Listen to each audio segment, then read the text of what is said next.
Hey everybody. Oh, had to talk with my son-in-law that's building on the shop, so we knew what to do tomorrow, because he's going to be heading out, not going to be here tomorrow. So we got a few things that we can work on without him being there, so that's cool. He's made a lot of progress on the shop, so we actually almost have a door plumbed in, which is way cool having that. So that's pretty exciting. Yeah. It is. It's starting to take shape. The next major piece, of course, is the roof, the ceiling, the roof joists going across. So that is really, really cool. So, oh, there it is. Oh, okay. Getting my ears on. That's good. Don't lick my elbow. So over on YouTube we have Thomas Taylor is pretty excited. He says, made my day having a stream today. All right. Excited. Spencer Wright says, right, a doc stream on Friday. Let's go. Yeah, let's have a little bit of fun. I've been working offline on getting the truck station for our rubber and plastic. We should be able to have that ready to go, Robert. Just ready. Awesome. Yeah. Okay, got the stream manager there, and whoops. El Pollo Chileno says, hey, just in time. Okay, yeah.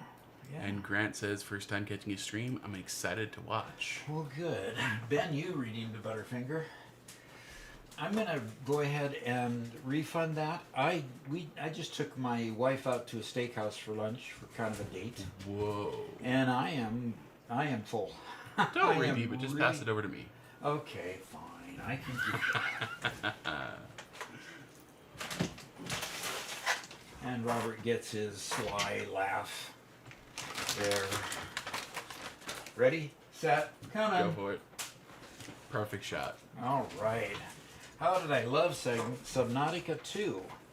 Well, Garrett was very, very proficient at it. Spencer and Robert definitely outpaced me, and that was a little bit on the frustrating side, simply because I wasn't able to do much. I was kind of following them constantly, and so I am excited. It looked neat. It looked fun, and so I'm definitely going to play it on my own a little bit to learn a few things before we do a co-op play again, so that I can, so that I can figure out a few things before we do that again. And I checked my Anno.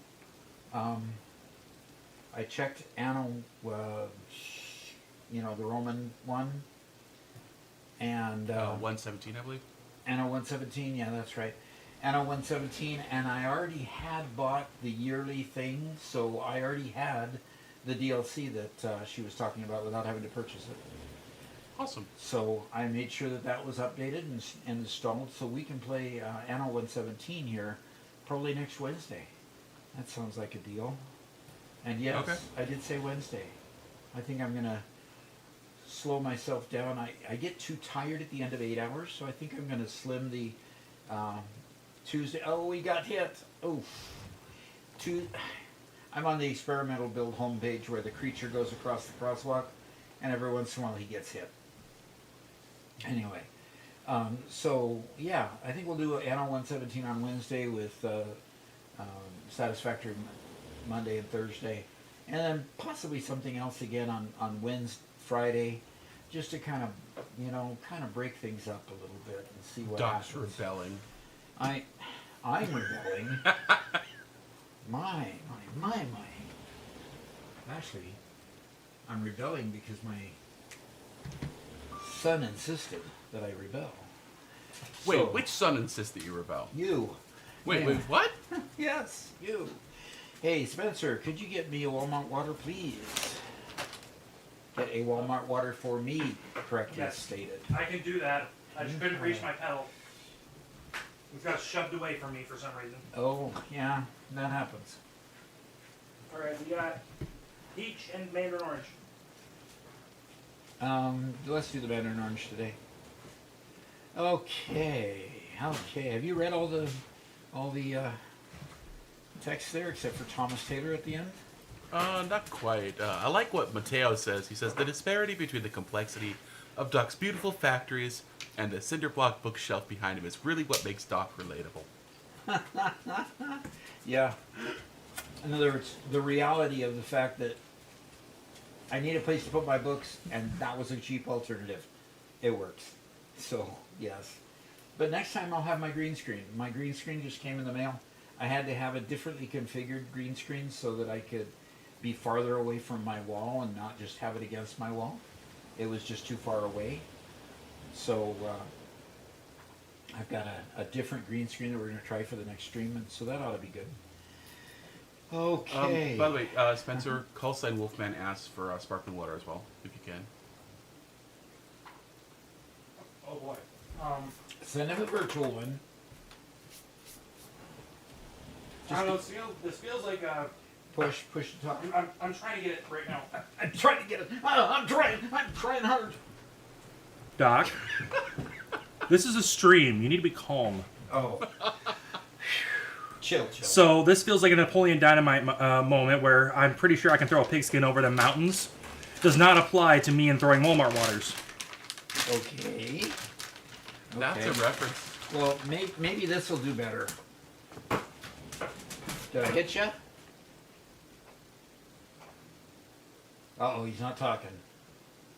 Getting hit by a Butterfinger is mortal wounded him. He wasn't even at his chair. It went right behind you, Spencer. Behind me? Yes, I threw a Butterfinger at you. You threw it at me. I thought you were throwing Robert. So I was waiting to hear Robert. Yeah. Okay, I got it. Okay. Now my staff has been I sweetened got up. it. My staff is all sweetened up. We're ready to go. So, is a big green screen or a mobile one? It's a big green mobile one. How about that? Yeah, So- with this new configuration, we both Doc and I have a little bit larger little office area, and so trying to cover a wall with a screen, it's just there's what, good 8 feet behind you, Doc, right? Yes. And it's just too much depth to be able to cover the regular green screen. So you got to use a portable one. But it does allow me to have monitor 1, and monitor 2, and monitor 3, and monitor 4, and television 5. So. Yep. The only thing we haven't done is hang a huge monitor above his regular monitors, the way we used to have one.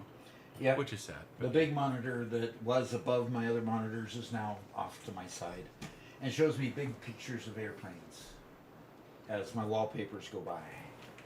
So that's cool. Also wanted to mention Bob Wack, who says, "Sup, Doc? Turning on my first nuclear plant today. Wish me luck." Yeah. Well, good luck to you. It's a fun project to do, but it is a project. Pretty much you want to dedicate yourself to it for a time and get it completed. Both the pre-processing of the uranium pellets or uranium rods and the post-processing it into plutonium rods, both of those pieces have to be included in the scope of what you're going to do. Because once you get your power supplies going, they're going to spit out a whole bunch of waste. And it just gets more and more radioactive. So put that in the storage, and then when you get done making the front end of it, start on making the back end, which is nearly as big as the work you do on the front end. So do be aware of that. And advice here: sink those plutonium rods so that you get a lot of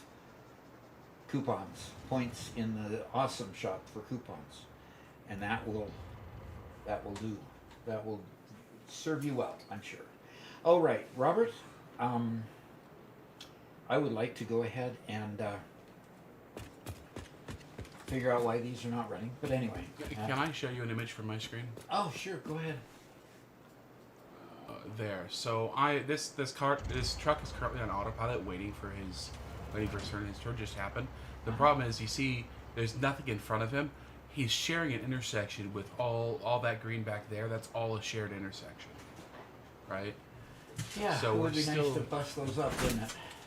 Yeah. So we're still struggling with space here. Yep. Hi. British just told me we lost a hen. It jumped over Robert Spence and Freya got her. Oh, dude. We lost a hen? Okay, One that of happened ours? this morning. Yeah, we haven't been able to update you. Oh dear. I was So- the one who took her over there, took the hen over there, so I can explain the situation more if necessary. Okay. British just broke out in a rash. It's not hives yet, but it's everywhere, and it's been getting bigger. I mean, Oh, we're no. talking forehead, cheeks, neck, Same all the thing way as down her arms. same thing as Bennett, Could be. maybe. Oof. Okay. But I told her, with all that stuff she's maybe allergic to. You're talking to my audience, by the way. If you. Oops. Okay. She said, "Oh no! You should have told me that earlier." So I'm going to get hit with that when I go in. Oh, Hobo Lumberjack says, "Hey Doc, finally able to catch a stream. Love the work you're putting in. You bet. Thank you." And Wessel's still waving hi. Hi. Alrighty, well, let's go to the game, Robert, and let's see. While we're at my game, I've just been flying around forgetting that they're on my screen. Okay. There we go. Now we're on your screen. So let's figure out how we're going to break up these paths, because this path is only this long. See, and this is what is strange to me, is because this path is only, to the truck station, and then it is only that piece, and then it's only that piece, but it keeps treating it all as one intersection. Well, it's an intersection because something else is crossing it or joining it or touching it. Mm-hmm. So all that's an intersection, yeah. Even though the piece is busted up, Right. because too many of them are crossing each other. Yep. I don't think there's any one of those that's not connected. Okay. So that is a sad state of affairs. Yeah. Well, we do have a good question from Call Sign Wolfman if you'd like to answer a university question. Already.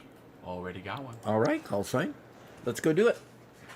All righty. Call sign Wolfman says, "Hey, Doc, what's a good tip on designing a modular plant?" Well, a modular plant generally is focused on a single product. Like you would have a modular plant that does aluminum, or you'd have a modular plant that does power and plastic and rubber. You design them so that they are doing coordinated sort of things. A computer modular factory, and bring all the computer products parts that you need there. Build the computer and ship the computers away. The way you design them is first you look at the supply chain that goes along with building a particular item, and you then kind of get an idea in mind how many floors you want, how wide you want it to be, so that you can actually build adequate space for the particular elements of what you need, because you might have to pre-process some of the components. You might start from raw materials because you don't have enough of a particular component without going all the way to the raw materials and building them up. So at that point, you have to put on your project manager hat, and you have to look at all of the bits and pieces and components, and then you design the outer structure and then start putting your pieces into the factory. And I've found that to be successful when I've basically done it from beginning to end, figuring out how many machines I can put in there and what the speeds of the conveyor belts are and all of that stuff. Once I get all that figured out, then I can just build it. And building it is the easy part at that point, because you know what you're going to build, where you're going to build it, and how you're going to build it. You've got all that poly sketched out on a notepad with some bullet points as to what you're going to do and how you're going to do it. So I hope that helps, and I look forward to seeing one of those pictures in our showcase. Let me see what you've done. So talk to you later. Let's get back to the game. Totally not boosted. Does that mean he didn't have his caffeine this morning? And Zone says, "Hi Doc, love your streams. I'm in whenever I can." Good. Alrighty. And Totally Not Boosted says, "Hey Doc, I'm planning to make a cooling system factory. Produces 24 per minute. Do you think I'm overdoing it? If you have any tips for it?" Well, if you came in when I was giving the last tip on a modular factory, the modular factory tips would apply to that, definitely. And 24 per minute, that's totally fine, especially you'll need those cooling systems in several other units down the road that are more advanced parts, and even some space elevator parts. So, yeah.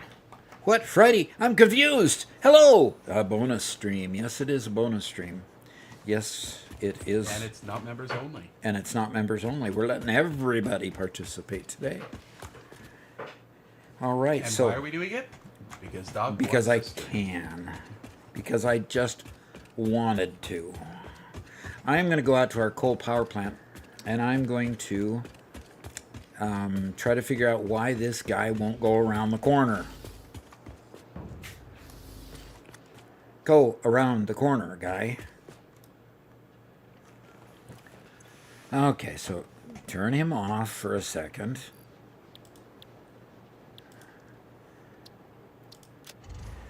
I nudge him forward just a little bit. Then I enable the autopilot, and then he usually goes. Okay, fine, you didn't go. Okay, let's do this. Disable the autopilot. Close this and nudge him even a little bit further. Oh, roll. Okay, and now let's turn on the autopilot again. See if he goes. Bacon says, Doc, my next big main Satisfactory video comes out on Sunday. Stay tuned for it. It's a long-form compilation of all my shorts. Oh boy. Have you seen his shorts, Doc? Oh yeah, I've seen some of them. They're pretty crazy stuff. They are crazy.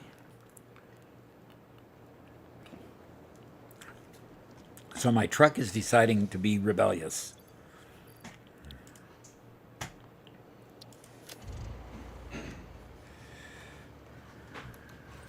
Call Sign has a good additional question for you. Okay. Is that a take it in the university type? I think so. Okay, let me see if I can get this vehicle getting on its way. It looks like, oh, there she goes. She just had to get off of the blue path. And I'm going to get off. Okay. Oh, all right, let's go answer a question here. So, call sign Wolfman has another question. He says, when laying down foundations, how do you know the height as well as the space to have a simple factory or mega factory? Well, what I do when I'm looking at height is kind of figure out what machines are going to go on that floor. And a lot of times I base it off of a sink, because the sink in the early game is by far the tallest item that you have.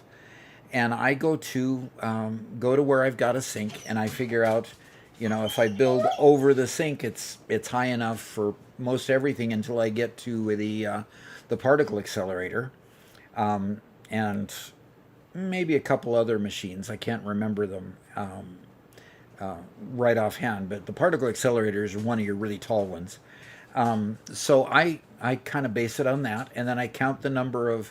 I build a floor over it so I can make sure that I got the right height, just from wherever I can get it to go over it.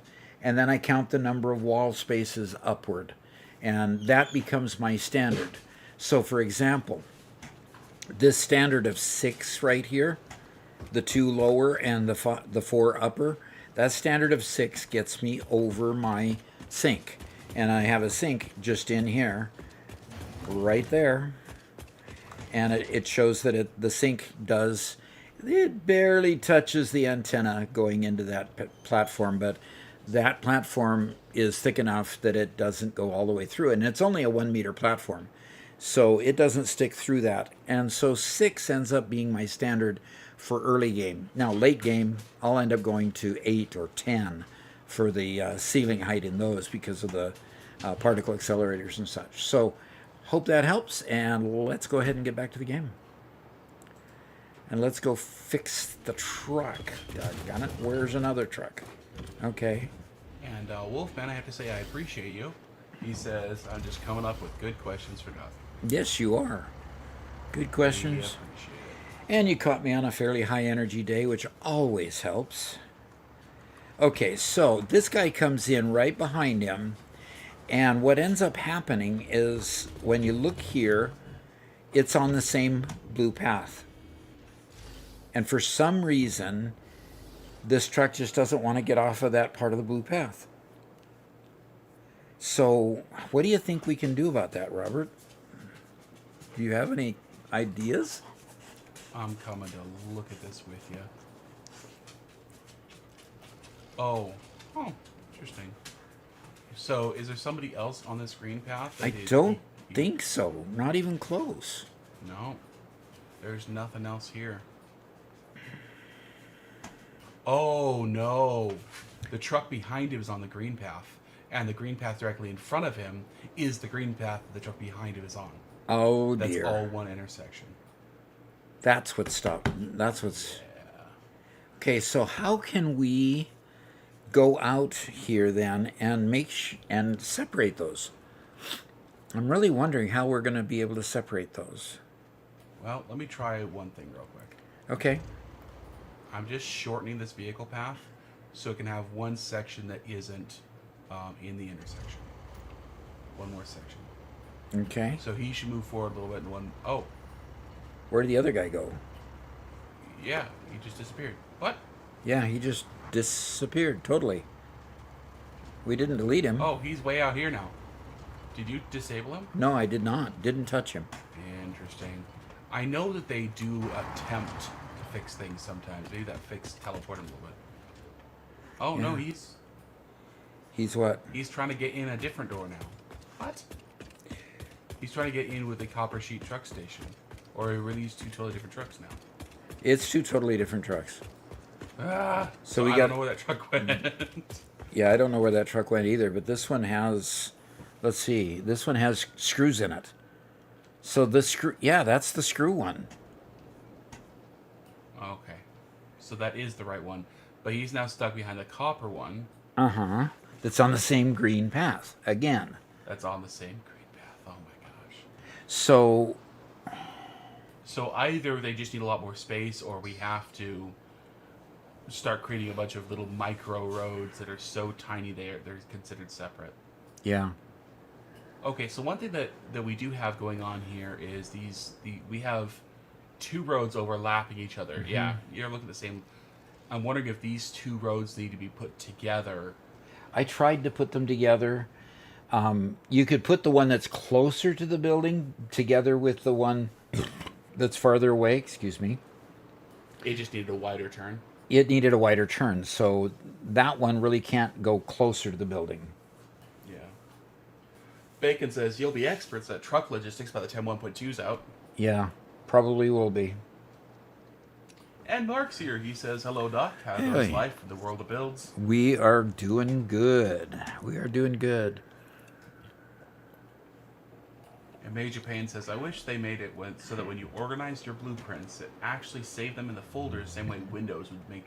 It would make organizing blueprints so much easier." Yeah, it would. Yeah, the saving process is a little wonky. Okay, I'm going to build a truck. I'm going to complicate things even more, I guess. You mind me if I fix these roads up a little bit while you do that? No, go ahead, because I'm going to send these out to my new truck stations out in the distance. And these won't at all interfere with what you've got going.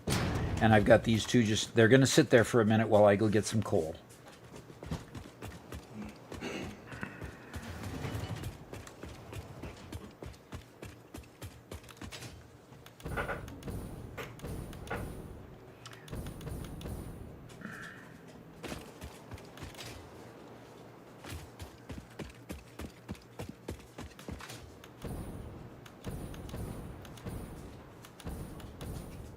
We don't have any coal going into the depot, and we need coal in the depot because when we build a new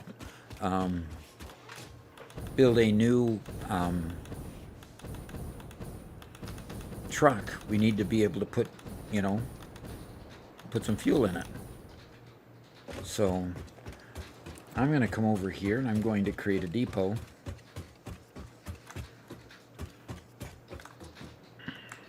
See if I can get a splitter that'll just go into a depot. Okay. I think This I have is it all really- together again. Wow, this is really Mark 1 belts bringing all this stuff in. Woof. That's crazy.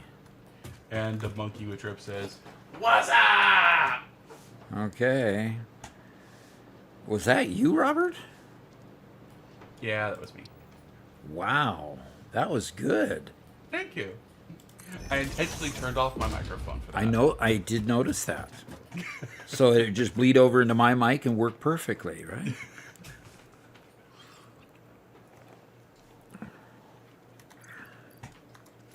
All right, let's go get. Wolfman, A that is an dimensional excellent depot. question. I think Doc and I are going to continue to learn, and we're probably going to create a couple actual shorts and maybe a long form video about it. About what? Well, he says when using tractors or trucks, depending on which phase you have unlocked, as well as for those that don't have experimental 1.2, what's a good tip on recording the path? Huh. I think it's a great question, but I'd like to experiment more. Yeah, let's do experiment more before we launch into that.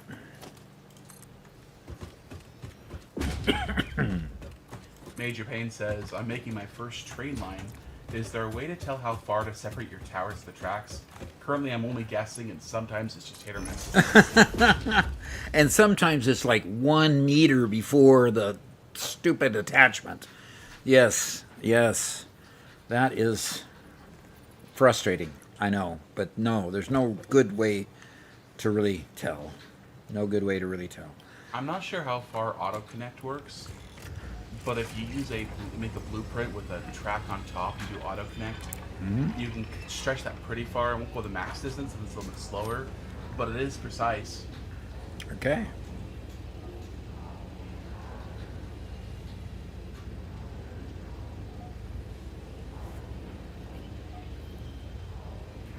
Monkey says, I almost shed a tear for that was off. Alrighty. A sneaky Friday stream. Yep. Do I watch Kibitz movies? Yes. I do watch I'm Kibitz movies, videos. Yeah, I do. Yeah, I get embarrassed every time I watch him. He is so good. He is so good. But you understand that Kibitz started basically with release 1 in pre-release. Literally. And in release 1 of pre-release, he wrote the book on the all the stuff that he basically put all the data together that later got put into the wiki. And we know how good the wiki is for Satisfactory. And so, you know, he's just huge. He's been with it forever. And so he's got a font of knowledge that I can't even approach yet. With probably hours played in the 5-digit range easily. So. Yeah, he's And yeah, if you want good advice and to watch good builds, where I might be great at the procurement and the supply chain side, which is really my strength, he's really great at making everything all work together and look good. And I'm getting better at that.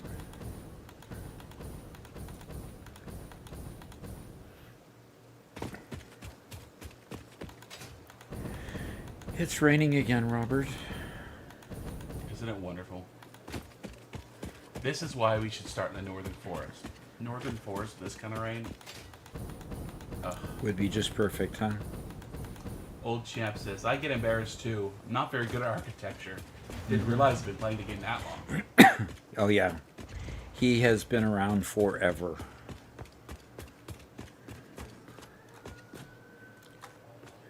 And the neat thing about it is he's not that old either. So, I'm talking that from the, relative age of a, retired person, but, Okay, we're going to do the vehicle path, and we are going to, let's do rubber load is going to be the next one, and rubber unload is going to be that one.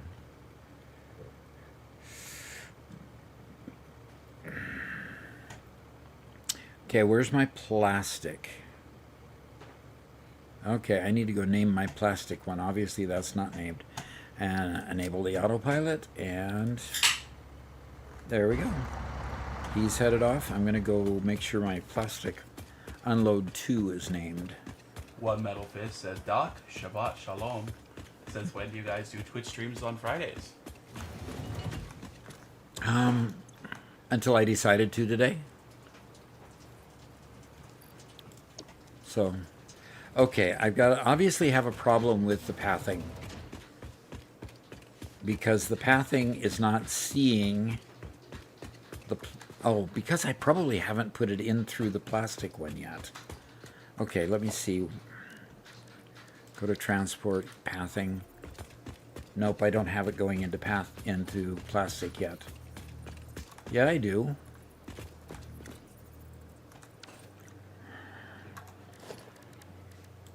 Okay, so what is wrong with this?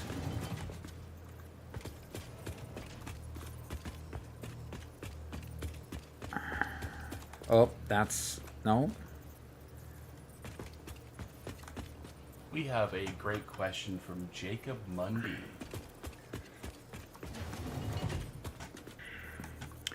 Okay. Well, I need to figure out what's wrong with this path, too. So let's go... Doc was afraid to hear my voice? Do you have a license to operate that vehicle? No, I don't. I fly by the seat of my pants. They haven't created a license department here on this planet, so... All right, we have a question from Jacob Monday. He says, "Hey, Doc, I made a factory producing motors and heavy modular frames, but I ended up with an excess of materials as this was my first playthrough. I'm unsure what to utilize it on. An excess of materials. Wow, that is a really good thing. So you had too many frames or too many of the elements that went into making the heavy modular frame and the motors. Like you had too many stators or something like stators and rotors or something like that. If you had excess, the way I usually take care of it is I build my production line to the max of the one that I have the least of. If I have extra of the other things and it's causing problems, I usually put a smart splitter on the conveyor and use a smart splitter to send it to a sink. So I keep the production line moving, but at the same time, I'm getting points that I can use to have coupons in the Awesome Shop. So the way I handle excess a lot of times is simply, unless I need it somewhere else and I can lessen the amount coming to that particular line, I just sink it and get points for it. So that's the way I would handle it. And let's go back to the game. Okay.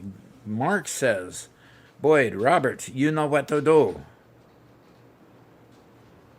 Robert? Yes, I do. We're going to have another one of those days. And I've been so nice to you. Robert, I've been so nice to you.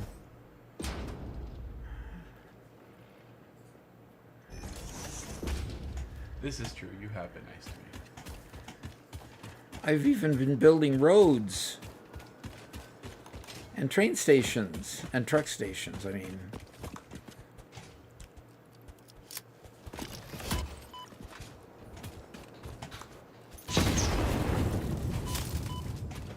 All right, fine.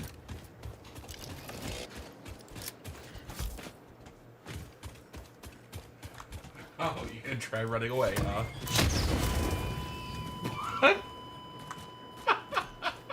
I didn't do that, did I? Pick up those remains. Oh, you're gonna revive me so you can kill me, huh? Oh, you're gonna tease me. You're just gonna tease me. Nope. Anybody know where the paper towels are, please?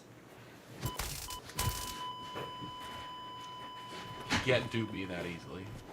Look at that pose. I'm just sad. I'm praying down here and I'm sad.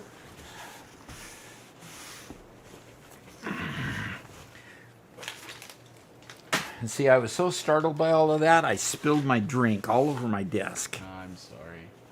Luckily, See, Spencer's Mark, cleaned everything up. Mark, your $5 just bought a bunch of soda all over my desk. Can you get me more paper towel? Oh, you gave me the whole roll, didn't you? Yes, I did.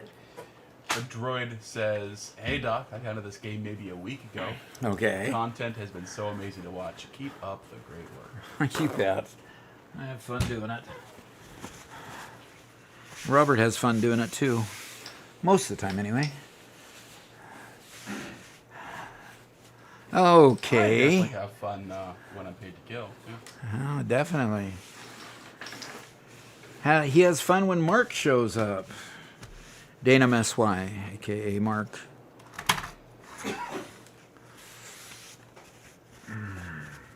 Okay. Mostly cleaned up. And one of this is heading back to his Sabbath dinner. So All have right. a good one. Yeah, but have a good one, yes. It's Friday evening, yes, for him. That would be Shalom Shabbat.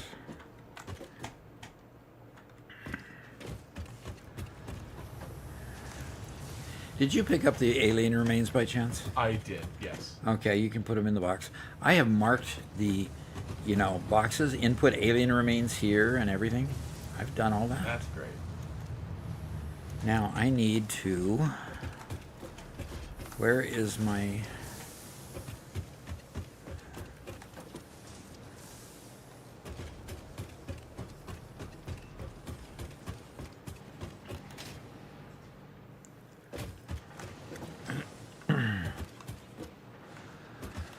Okay. Where did I put my sink? Where's the kitchen sink, Robert? Sorry. I know I had a Just kitchen. the random sink with a thing attached to it? With a container attached to it, so I Yeah. could throw stuff away. Yes. Did Sorry. you delete that? I reconfigured them so I could have excess versatile framework being sunk. But right next to these, you see the storage container that all the plates are going into? Okay. Yeah, just toss them in there. There we go. Yep, that's it. Because guess what? That'll do it. I got a whole bunch of plate to put in there. Oh, well then. Because I started building out all the lines, and then every time you reconfigured it to be asphalt, you picked up the 2 plates on every block. Yep. So.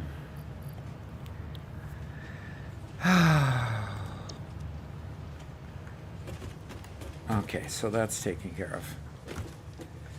Now we got to figure out why. Hey, Robert, where are you? Currently? I'm still kind of working on roads, just tweaking little sections, shortening intersections, and trying to separate them out a little bit. Here at the main factory? Yeah. Okay.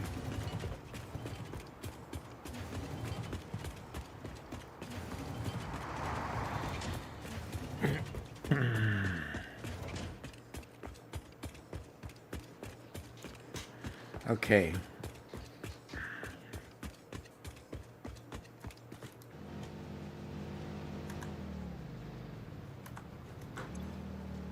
So what are those trucks for?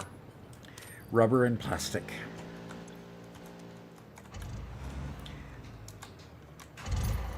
And the rubber one, doggone it, you have to drive it in order to see its inventory. Yeah, it dropped everything off, so that's good. So the rubber one is working fine. It's the plastic one that's not. Oh, okay. And I have a feeling I know why, so I'm just going to drive it on out there. And do I have a driver's license? No, but you'll see. My expertise is just flawless. Yeah. I'm so glad they went to tracks we could put on the road.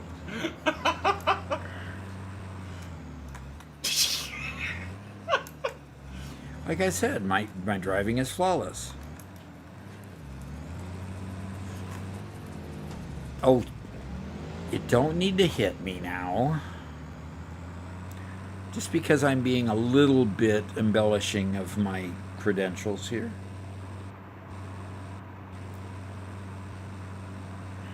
Mark says, Doctor, Mr. PhD, can I get an appointment? What ails you, Mr. Denham S.Y.?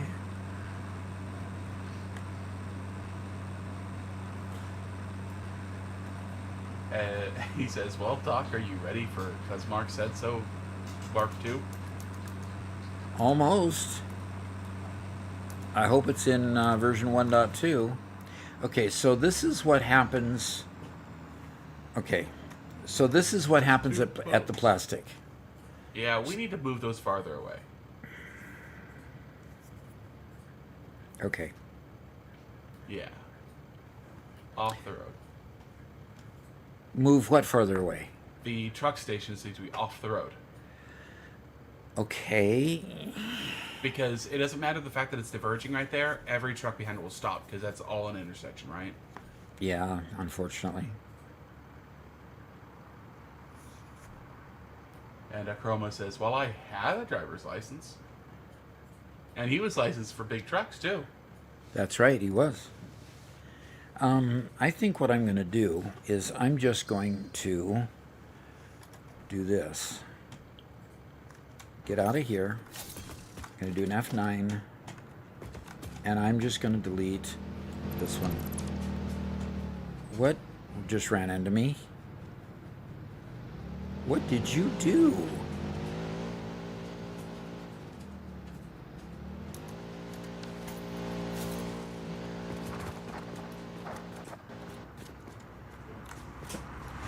Robert, what have you done to me? Oh, no, now you're underneath the truck. Okay, I got That's out. pretty funny. Oh, good. I'm glad you got out. No. You maniac!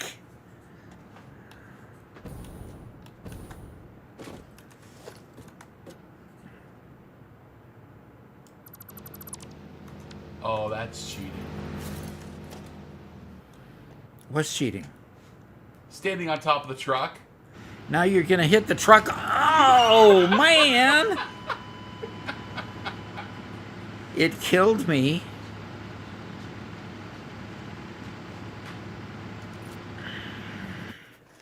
You know, I had my spawn toilet out there for a reason.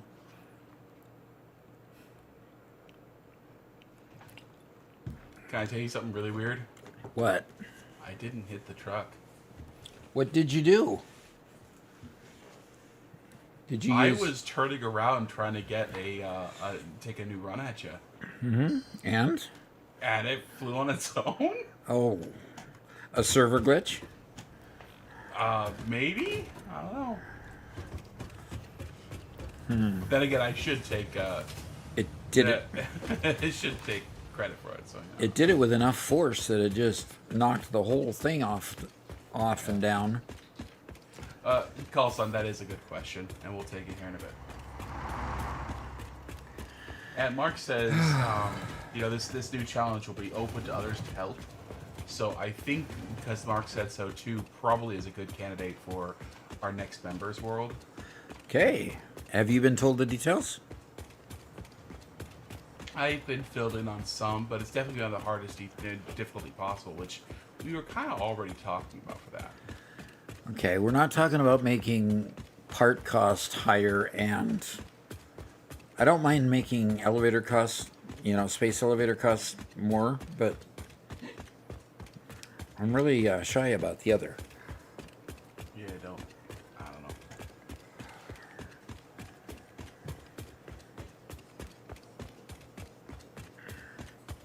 know. All right, to YouTube not receiving enough frames. Do you see OBS dropping frames again? It's at 1.7%. Dropped frames 1.7. That's not bad. So what is YouTube complaining about? With only 1.7.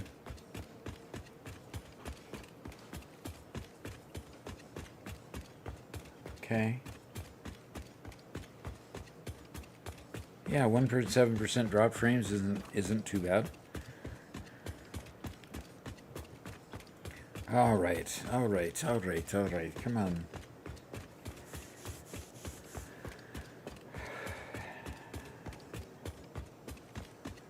Boy, it's a long run out of here. You can always take a vehicle.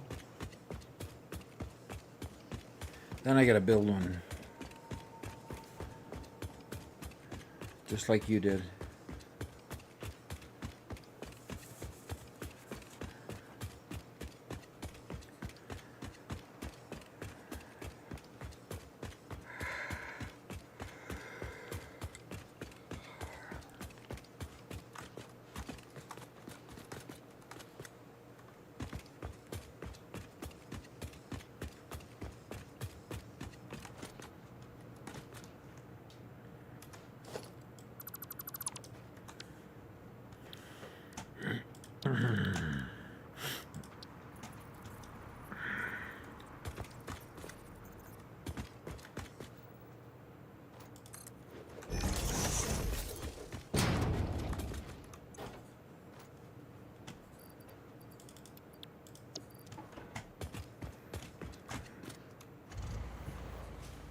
Okay, let's get this vehicle path set up. And it should plastic load and plastic unload and enable autopilot and let her rip.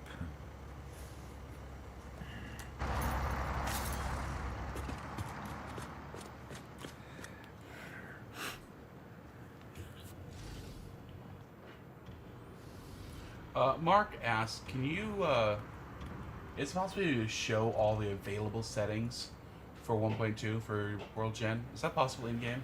No. Yeah, I think you have to be at the menu when you do that. Yeah, because they don't let you change it, so they don't even let you see it either. I tell you what, I can exit to main menu, we can jump to my screen. Alrighty. I could show it. Yeah, you have to start a new game. Sorry, I had my headset on there for a while. When I had the headset on, it's very easy to ignore conversation.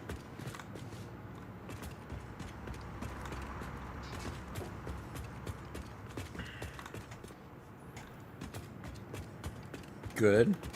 So plastic is now loading. Good. Okay, Doc, can I show my screen? Yeah, let's do it. So we have the space elevator deliverable cost multiplier. This is what we currently have set to 100 in our game. That's why we have so many needed. The recipe parts cost multiplier only goes up to 2. That is what makes it cost like 1,000 ingots to make one item in the late game, just because it compounds with every single part cost. Power consumption multiplier, we currently have it at 0.5, just because we're building such a large factory, but it goes up to 5 times, and that is super difficult. I am playing a playthrough right now that's a challenge playthrough that I have to start over if I don't make it to phase 1 and the power goes out before I make it to phase 1. So I've got to be really careful in how I build. Be real calculating on that. Then we have resource node randomization. So there's pure random, basic research rich, advanced resource rich, and fossil fuel rich. Then node purity, all pure, mostly pure, average, mostly impure, all pure, and random. So, yeah, Doc doesn't like the node randomization. I don't really care for it either. It just, in the first playthrough, we got a uranium mine right in the middle of our iron field, and it made half of them unusable. Right?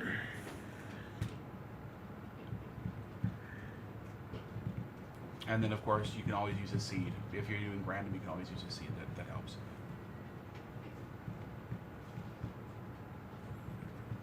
So, we'll go back to the stream. Okie doke. All right, I'm just kind of making sure my trucks are going to behave themselves. Okay. Hey, Dana MSY. Did you get what you wanted out of You Know What to Do, Robert? I hope that was entertaining enough. He did it actually uniquely. Oh, it's not over, Doc. Oh, it's not, is it? How dare you? Why would you ever think it's over after only a couple of kills, Doc? Come on. Because one kill is bad enough. Oh, okay. You know, like like Dumbledore says, it rips your soul in two. Oh, okay. How many Horcruxes have you made? 0, because that magic system is completely busted. It makes no sense. Okay, are my trucks buggered? Are they not working? One of those trucks is on the ground. Okay, here comes one. What truck is on the ground? The one that you died? The one I deconstructed and rebuilt? Okay.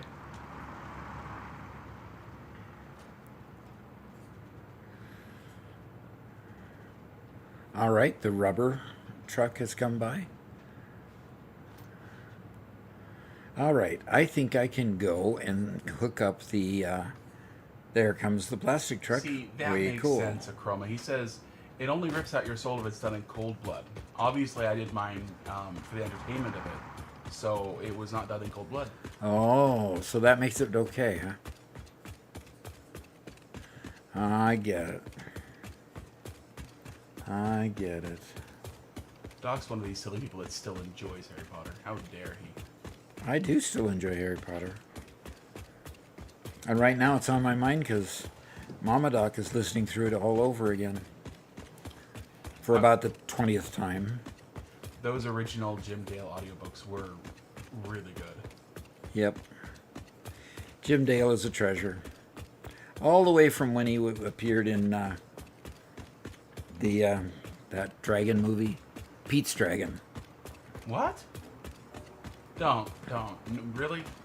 He was in the original cartoon version of Pete's Dragon. Really? I'm looking that up.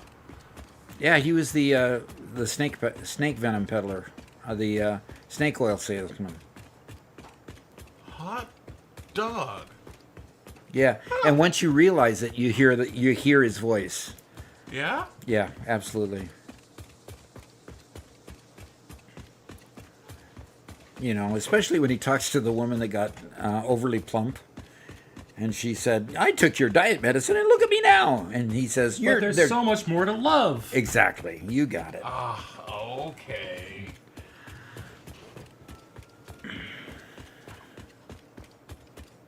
And Ruben says, hello, Doc. Hello, Spencer. Hello, Robert. Surprise stream.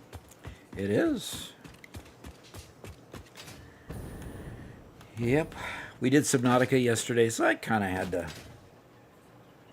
of wanted to just open this up live instead of just doing it for members only.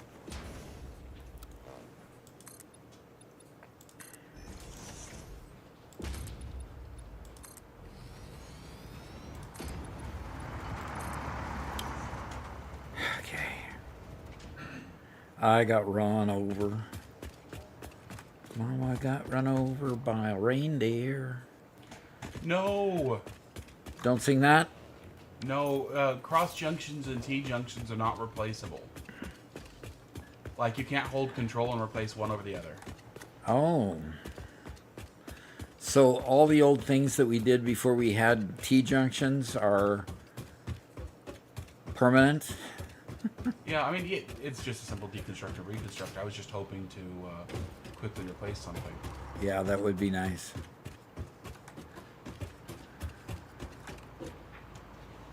Okay. All right. Now I need plastic. Gareth Jones says Stephen Fry is the OG Harry Potter audiobook reader.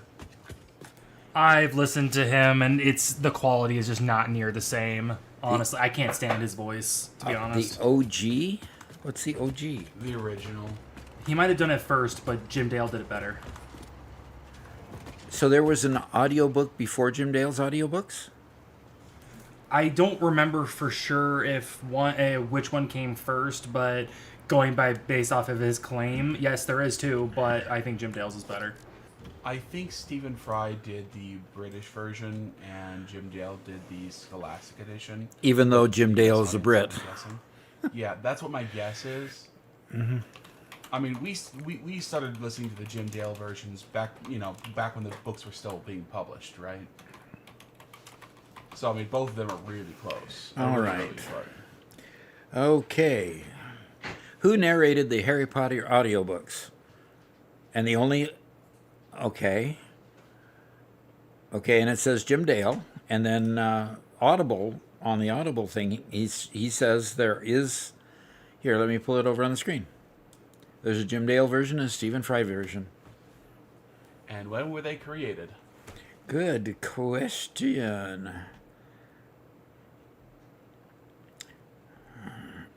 Previously only available outside of North America.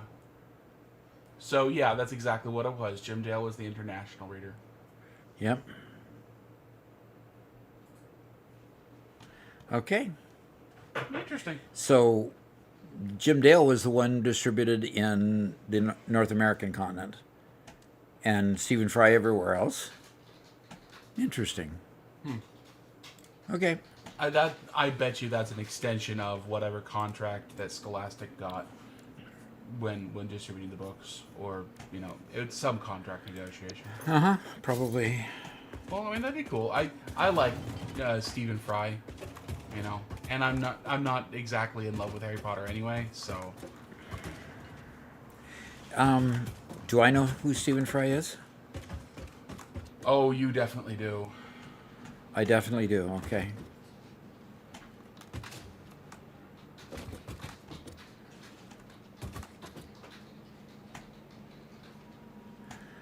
Okay. That's all my coal. Okay, I gotta go find the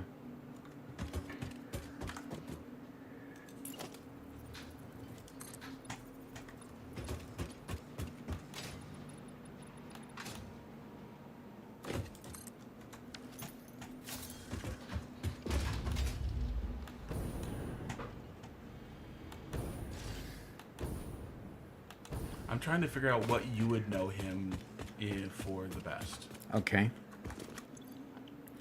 Okay, that's the rubber. Okay, well, he was the narrator voice for Harry Potter for the movies, but For the movies. he was in The Hobbit, Okay. wasn't he? Or am I confusing him with something? Oh, come on.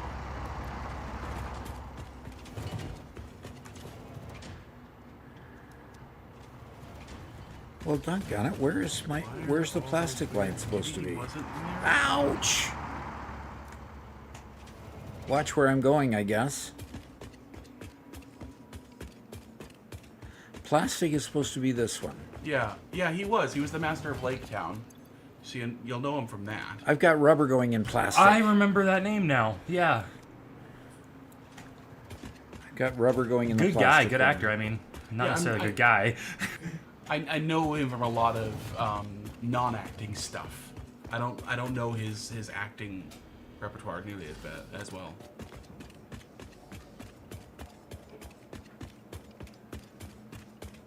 He was the narrator in Hitchhiker's Guide. I can Okay. hear it now. I can hear it in my head.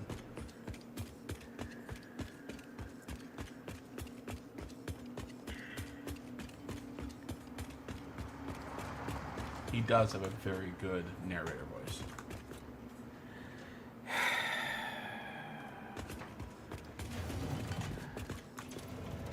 Copper. And that's supposed to be plastic. Whoa. That's supposed to be fuel. And screw. Where did you delete a rubber one, Robert? No, I don't. No.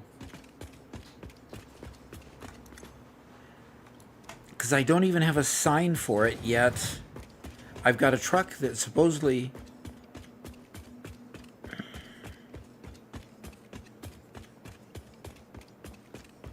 I've got a truck that's emptying its rubber into this one that is labeled plastic unload. Uh-oh. Don't know how that happened. I don't know how that happened either. Oh gosh. Achroma says, I just saw something first. I'll DM it to Robert in a sec. And the link I said is completely AI. Watch it at your own risk. It is funny cursed. Oh, I've seen a bunch of those. Yeah. Not during stream, but it'll be a fun watch later. There have been a lot of those videos. They were popular there for a while, quite a bit of people using AI to redo popular movies or trailers or scenes from popular movies with a very silly twist.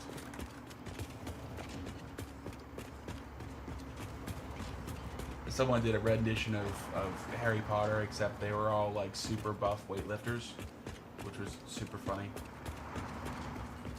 Yeah, Cromwell passed it along. Mark says, pedestrians are using the roads, yet not paying road taxes. They're unavailable to be matched by drivers at any point. We should just call it a tax rebate. We should just call it a tax rebate, huh? Okay. I'm flummoxed. Absolutely flummoxed. Yep. Why art thou flummoxed? Because there's supposed to be a rubber station somewhere, and both of my trucks are running on a path that says, one says plastic to plastic, the other says rubber to rubber, and I can't find rubber anywhere. Uh-oh. So I'm going to need to figure out which one of these is dropping off rubber to my plastic place. Because I now have to get it out of there.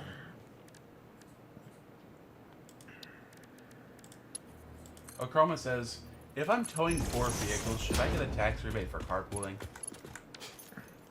No, because you don't pay taxes, my son. You don't. What? You don't pay taxes, so you don't get taxes back from the... What do you mean, him? If he doesn't pay taxes in Satisfactory, he can't get taxes back in Satisfactory. Oh, I think he's talking about real life towing, but... It sounded like he was talking about... Okay, what does it say in particular? If I tow 4 vehicles, shouldn't I get a tax rebate for carpooling? So he's talking about in real life. I do believe Okay. Have you cleared all the achievements in Satisfactory? I've never even looked to see if I have any in Satisfactory. So I guess the answer to that question would be no. Probably not.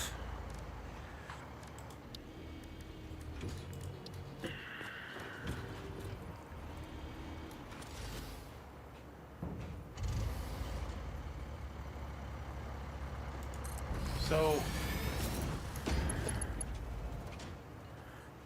I'm playing a game of find the Mark 1 pipe. Oh dear.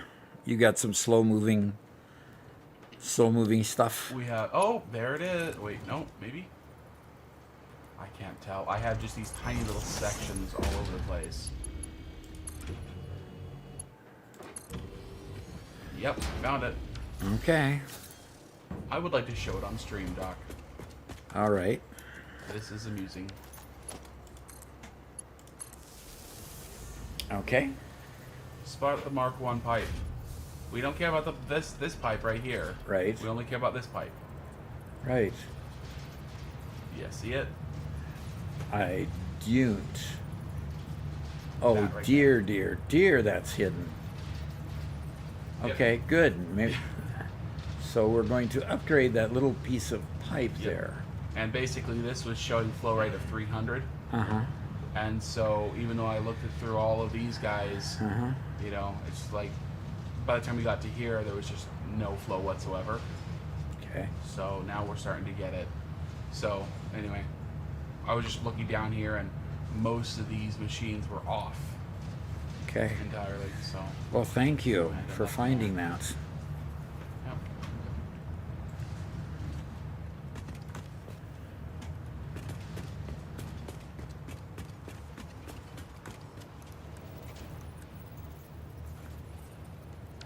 Ruben says, good news, Doc. I'm in the last stage of my nuclear plant. Fixonium grower.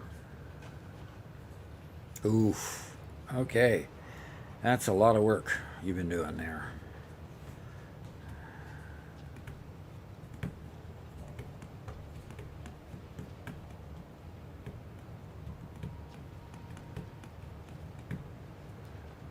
Can I send you to the university for a question?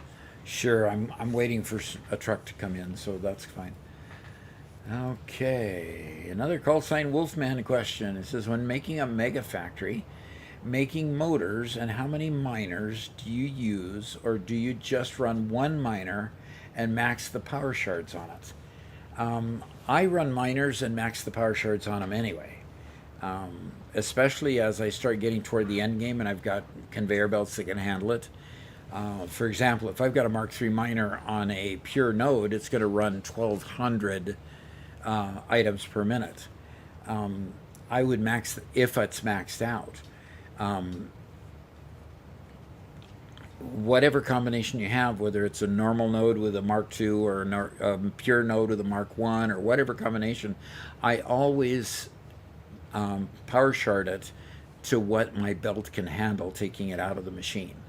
So always, max out. That is your first line of power sharding, to get those to the point where they are pumping out as much as you can get them to pump out, so that you can have the resources that you need, the raw resources. So hope that helps, and let's go back to the game.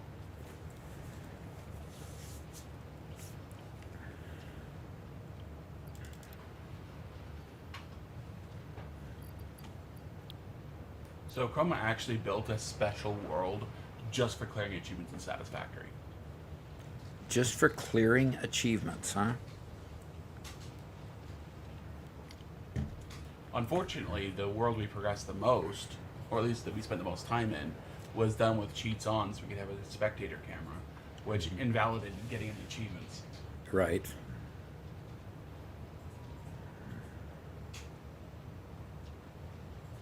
So I'm not seeing anything get dropped off in this truck station, Why is that draining out? because I have it going to a sink so I can drain it out. This is my plastic Oh, one.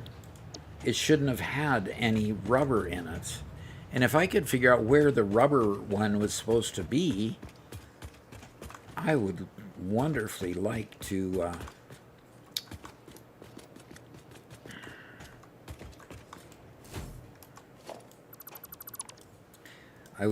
know so that I can fix it. Get the rubber one going to where the rubber one belongs.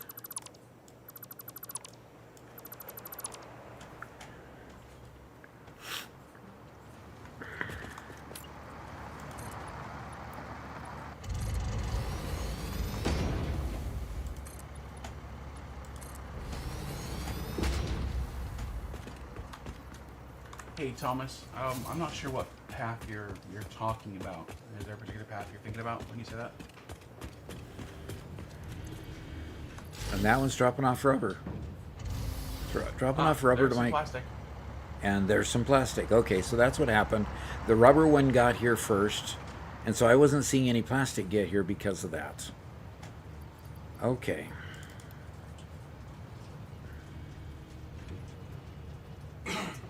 Well, I'm just doing a few little tweaks around here on the fuel plant. Should make our power a little bit more consistent, as well as get you some more plastic. Okay. Just And- making sure we don't have multiple bottlenecks. And there's still, there are still,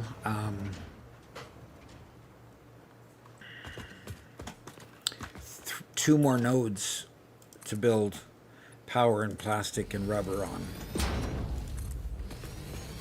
that we, Okay. can utilize later.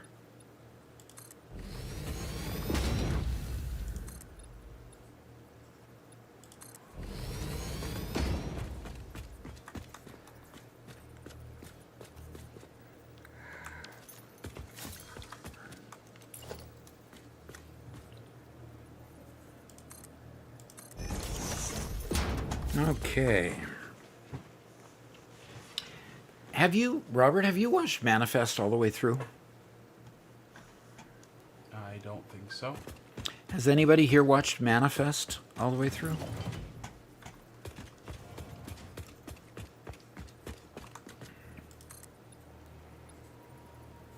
Remind me which one that is? That's the one where the people get on a plane, and on the ground everybody thinks they died because they can't find the plane, and it just went off the transponder and nobody knows where it went. And then 5 years later the plane lands. And so 41 passengers on the plane, Yeah.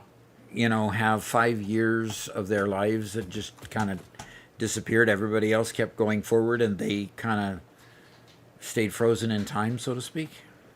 Yeah, I watched the first bit of that. For some reason, I kind of fell off. There was something about it I didn't enjoy, but I don't remember it much. Yeah, it's very confrontational, so to speak. As long as confrontation and drama feel realistic, I'm all for it. Uh-huh. There are some times when it feels like that confrontation is just completely manufactured. People are against each other just to create tension. Yeah, And that I really struggle with. absolutely. Totally agree there. But I do like a good drama that has characters who are morally or ethically opposed to each other or have a real reason to be fighting. You know, that makes for good television. Yeah. Well, part of the challenge is that it's totally conspiratorial. The whole thing is based on there must be a conspiracy to make these people's time disappear from them. That kind of thing.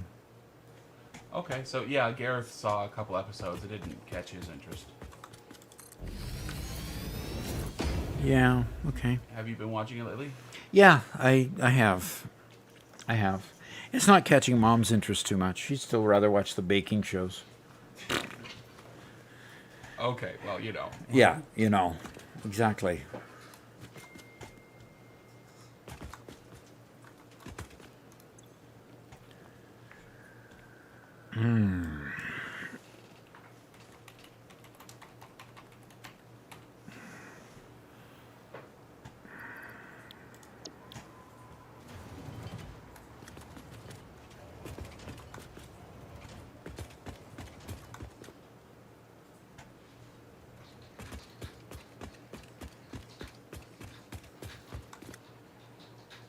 Oh, gosh. Need to go Google something. Okay. Gareth asks, is it worth another try? Does the show get better over time? They're still at the point where everybody they start contacting to get answers and that seem like might be able to shed light on it are ending up dead. They're still kind of going through that rotation through the plot. So it's just not moving very fast together. So I think part of the reason why I got tired of it is I started watching it not too long after watching Lost. And Lost has that same kind of formula of mystery, compounding upon mystery, compounding upon mystery. And that one ended so terribly because they never could answer it in a satisfying way. yeah. And I worry that there are a lot of these shows that are really good at building mystery, but there's not actually a solution there that they're driving towards. All they know is, oh no, people lost 5 years, and they'll only ever invent roadblocks. Yeah. That does make sense simply because you want a show to reach a conclusion. Yeah, definitely. And without a healthy conclusion, what's left? Just random stuff. Kind of putting my little literary hat on for a second. I like a good mystery. I think a lot of people do. I think, Sherlock Holmes being kind of the prototypical mystery character, the inherent promise in that mystery is that in the end, he will come up with a brilliant solution. He'll tell you what happened. In fact, I'm actually rewatching House right now, which is also a mystery show, right? What disease does this person have, and can we solve the problem before the people die? Exactly. And so with that promise being in place, if you don't solve the problem before the end of the show, it was a lie, and people feel cheated because inherent in the concept of the show is that there is a solution, and you'll find out at the end. Yeah. Yeah, and I think, and sleeping boy. Oh. Okay, sleeping boy. I watched a good chunk of Manifest, but it got harder and harder to continue watching because they kept offering little plot progress and more questions to be answered. Yeah, that seems to be the way it's kind of moving forward at this point, too. So, it's got to give you a reason to watch it. So, and in lieu of a reason to watch it, why? Yeah. And while in general I'd prefer a longer mystery like Lost style, you know, the fact that with House the mystery is always solved in an episode is really nice.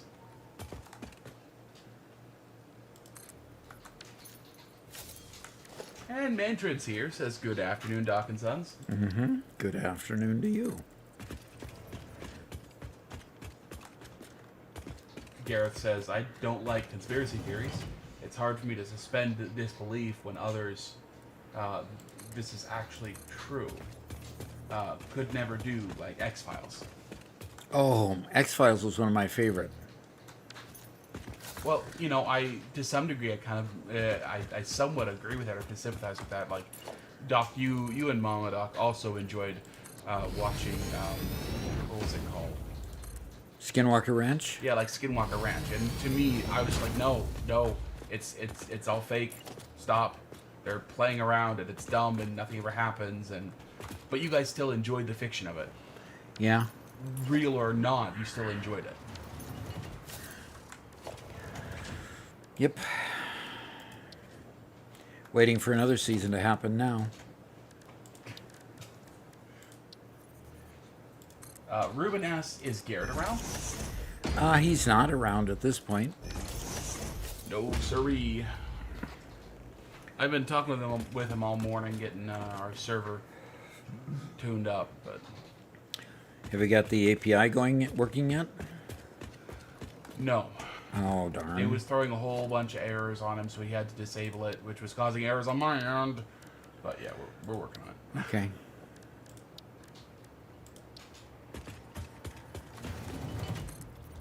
Zero Wolf says, if you like the X-Files, what are your thoughts on the SCP Foundation? Haven't heard of that one. Where do you find it?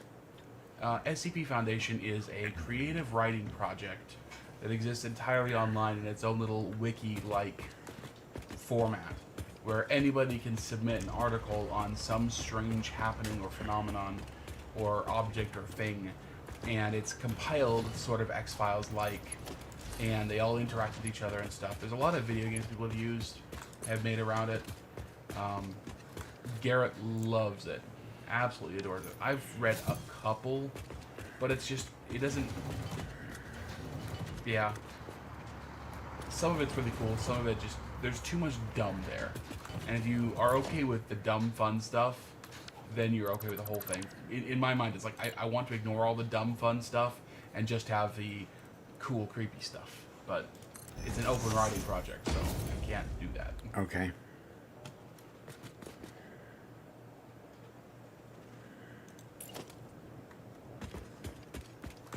And Mantrid says, I'm cautiously optimistic about the new Stargate series coming to Amazon Prime. Cautiously is right. I mean, Amazon is not necessarily batting 100% on getting those kind of shows done well, so... Yeah. In fact, I'd say they're batting near zero.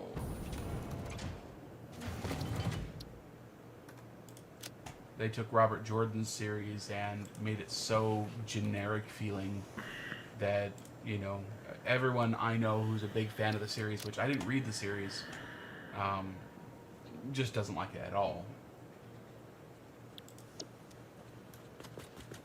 And I watched the first episode of it and it just... it felt bad to watch. Yeah, I read like the first 6 or 7 books, and the first episode was just absolutely cringy. Well, you know when, especially with, this is more earlier science fiction movies, when you can tell that they're on a very small set, and the way the whole film is shot, it feels like they're on a tiny set. And here they're in the opening scene, the opening show, and it felt like they were on a tiny soundstage where all the walls were painted like there were a bunch of buildings, and it felt so weird. It didn't feel like it had Amazon's budget. Interesting.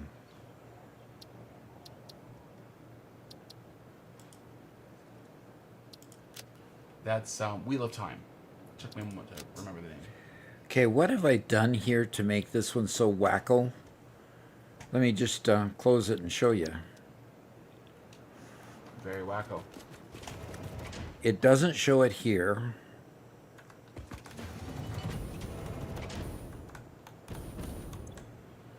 But if I go down here to layout, it's duplicating it 6 times. And this is the one I chose, and it doesn't show it. And that's the one I just wanted to show it once here. I Delete, restart, redo. Or copy over from a different one over to it and then change.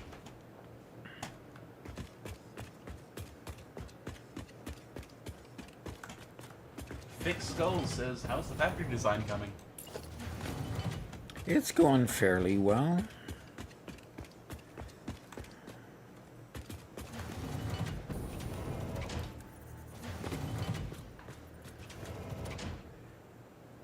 Oh, great. I copied it, and it became a large billboard instead of a small billboard.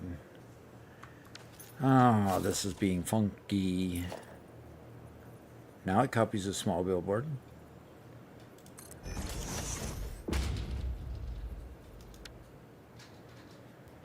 Zero and Republic both say that it looks like you have a rubber icon in the background section, not the icon section. Okay, let's see. I can't wait for the hover pack. Yeah, I do. I do. There you go. Okay, select icon. Backgrounds, none. And select. Thank you for catching that. Very nice. Well done. Ruben asks, Robert, Okay. which API are you using? We're using, I don't know the particulars behind what he installed, but it's just a standard REST API that allows me to set the timer lengths on a local web server.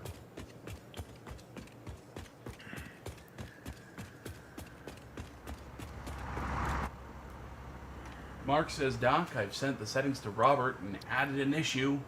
You can have it whenever you're ready. Okay. Space elevator delivery cost set to 50 times, not 100. Recipe park cost at 1.25. Power consumption at 0.75.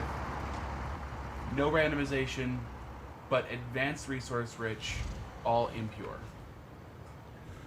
Ooh, Yeah. all impure? Oh. No, I think that would be a little bit rough for me to swallow. Yeah, we should talk about it more. He says we'll talk about it on Discord. So Okay. we'll work through making something that's both fun to play and fun to use, or fun to watch.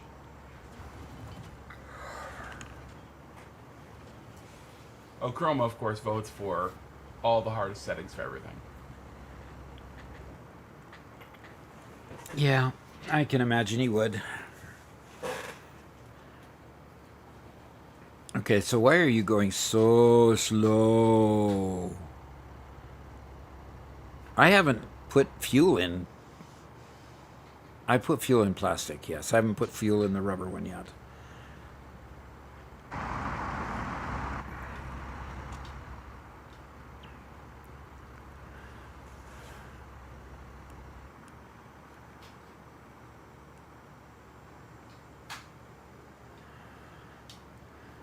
Wow.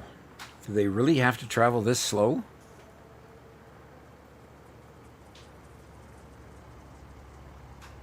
Definitely not traveling at full speed. Interesting.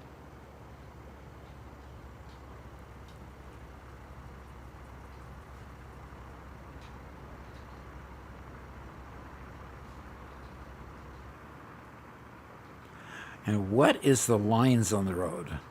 Well, the lines are what they call when you let me. I don't want to get out of the truck. I'll show you here just a moment, okay?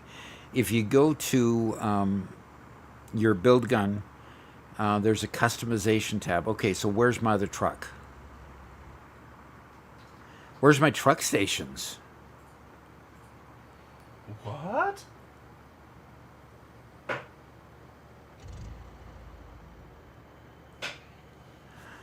Okay. We're stopping at an imaginary truck station. Okay, Doc, I see the other truck. It just passed you, and you are at a truck station right now. I think you need to reconnect. Yeah, I missed him totally, and he's the one I wanted to catch.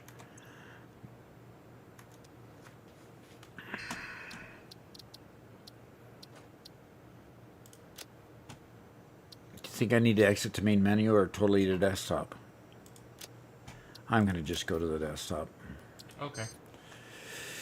Okay, Doc, I told you overall trains are better than trucks, even when trucks have more capacity. But when it comes to throughput, trains take the day. Absolutely they do. That doesn't mean I can't just have fun with trucks for a bit. And that's kind of what I'm doing, is just having fun with trucks. Yep. It's having fun with trucks, wanting to try out the new feature, wanting to, you know, see how this is done.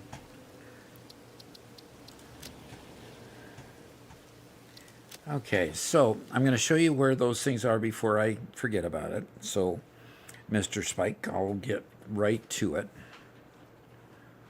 This is my favorite tip in the game, it says. Okay, so what is it? Okay, so if you go to your build menu here, if you've unlocked it in the MAM, and that's the critical part, you have to unlock this part in the MAM, you can go to Customizer, and it's down here in Patterns.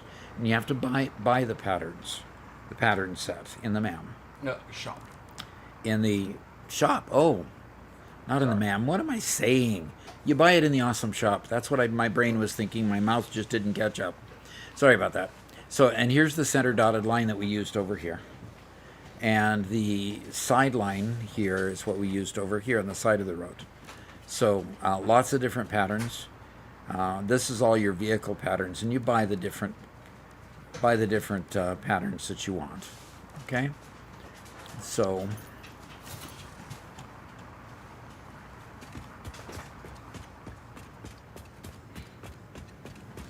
Doc, I am so hot over here.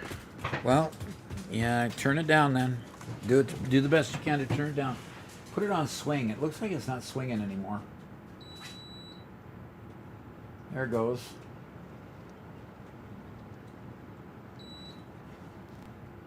Oof. Chillin'. Down to 71. Y'all break something again?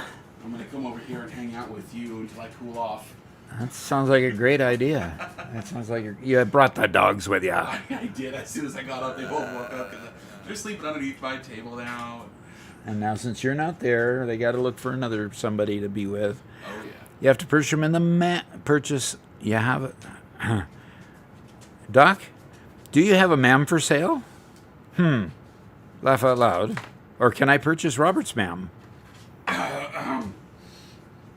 Neither one of us have a MAM for sale for very different reasons. I'm coming with you this fall. Yes, you are. Okay. Unless you really make me angry, you're coming with me. Oh, okay. Now give it to me. Give me Am the I on the card. naughty list or the nice list? So far, you're on the nice list, but you've okay. What he's talking about is Vid Summit. Vid Summit is a place for people who want to be YouTube streamers, and of course, to be successful YouTube streamers, all come together to learn how the big boys do it. So, for about $1,000, you can go to the summit and enjoy not only the daytime ambiance, but also the nighttime the nighttime fun, so to speak. You mean sleeping in the hotel? No, it's the evening events. Yeah.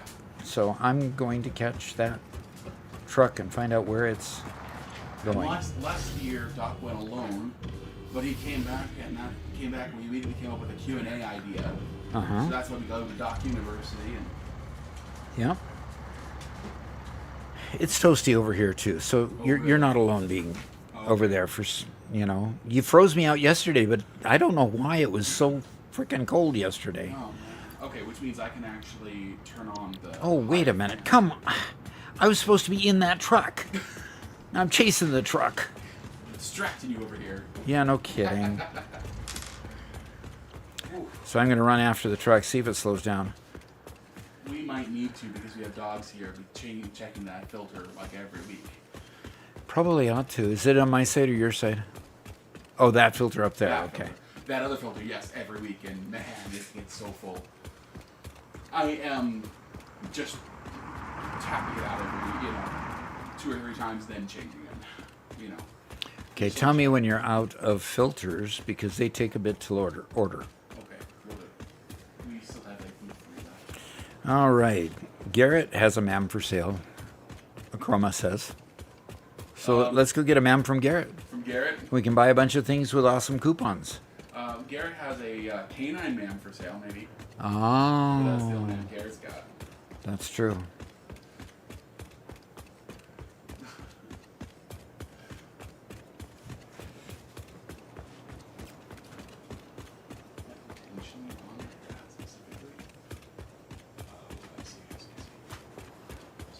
Okay.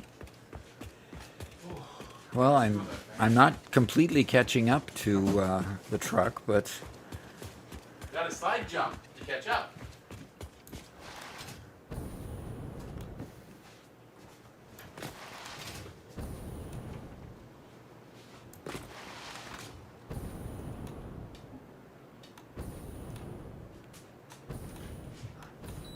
I want to see it go in this one. Oh, ran out of fuel.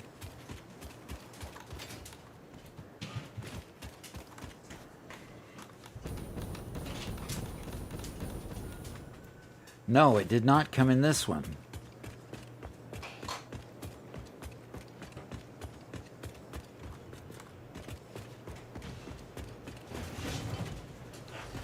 Where did it go? Yeah, Chroma says it's 94 degrees outside for him. Yeah, it's only 80 outside for us. So it shouldn't really be a problem.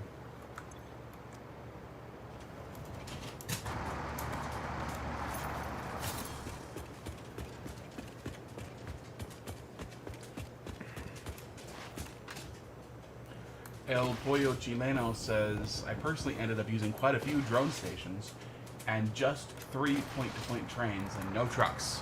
Good wait for 1.2 for that.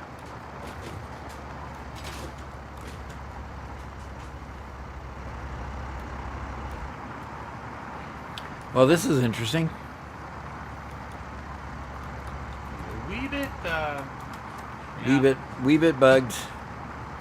Yep. Are you standing on top of it? I was trying to, yes, but Yeah. I am stuck.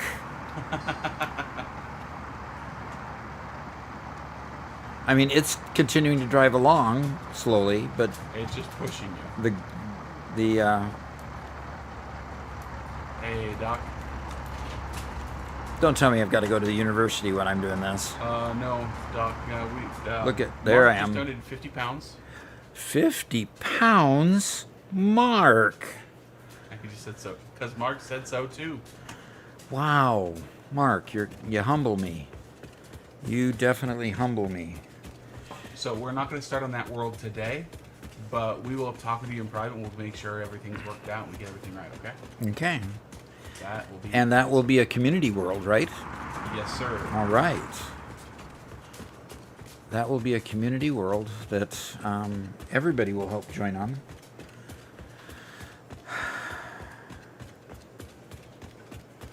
And he added another 20 pounds to that as well. Whoa. Thank you, sir.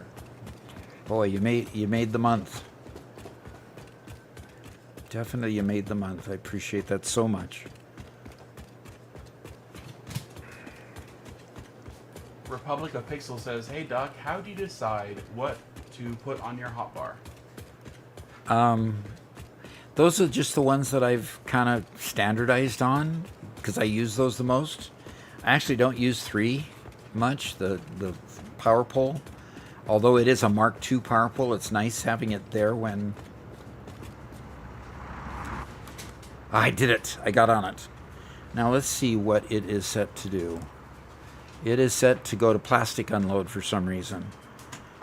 Let's go to rubber unload, and let's take this one off. And that's why it was going to the wrong thing. Okay, well, Music Man Loxton would like you to play a game of Productive Packer Deluxe. All right, well, I'm heading back.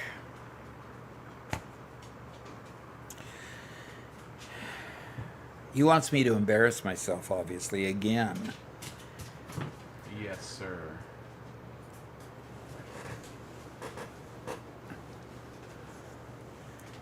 He says.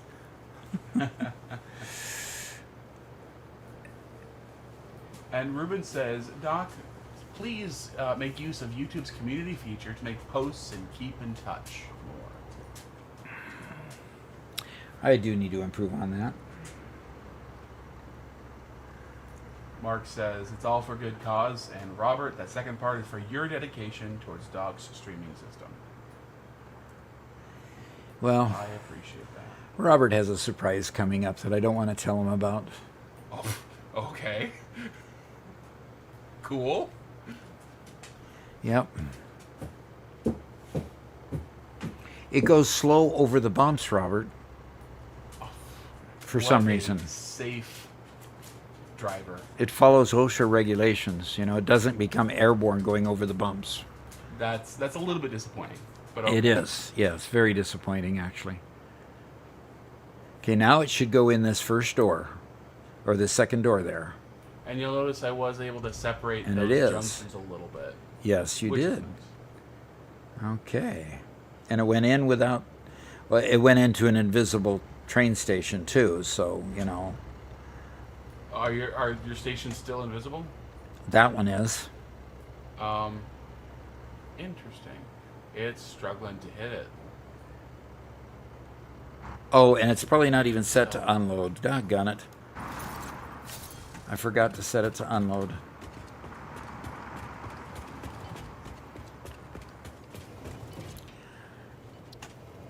Yep, there you go.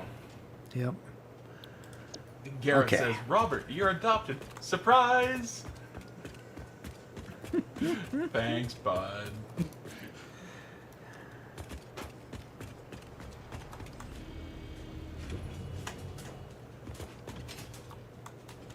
To be honest, I don't think I could really process what that would mean for me.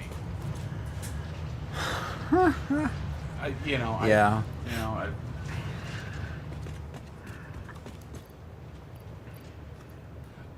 A lot of people, especially kids who were adopted, express that, that explains that weird feeling I've always had that I've never really belonged. I've never felt like I don't belong in this family, So, I don't know. Wow, control key does not work at all to take things out of the truck station. I've seen that be very inconsistent because I've tried a couple times. It works some and it doesn't work. It's weird. Mark says, you're kicking them out. So they have to fend for themselves food, fuel, and no access to vehicles.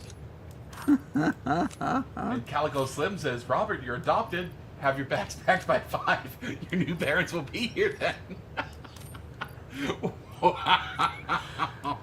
Well, I was there. I made sure they didn't switch the babies or tags. He arrived there at the hospital with a big permanent marker, drew an X on our foreheads as we came out.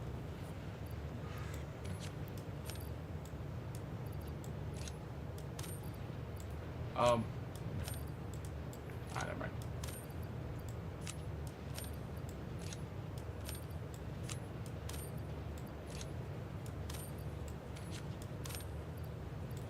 Bacon says, Robert, I adopted you. You're traveling to the UK next week.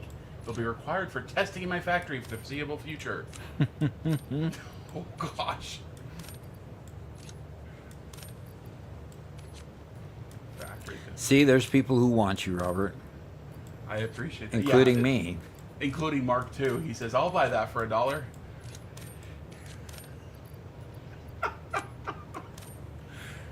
All right, putting Not that. just people who want to adopt me, but people who will pay $1 for me. $1, a whole dollar? Whole dollar.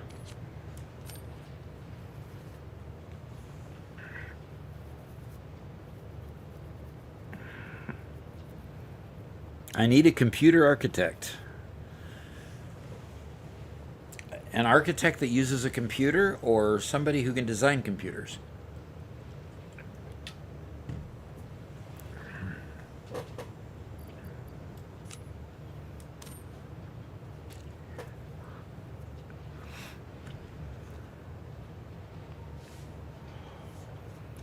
Oh, okay. Well, Doc, take a look at a power pole. Uh-oh. That doesn't sound good. Or does it? Okay. Oh, Doc, productive packer. Yeah, that's right. I was coming here to do that. Did you finally get all of them smoothed out and running and purring like little kittens over there? Kind of. I had to cut off a bunch of them. Okay, turn off You had to turn off refineries or power plants? Some power plants. That last row of power plants I had to turn off. Okay, I had overbuilt them.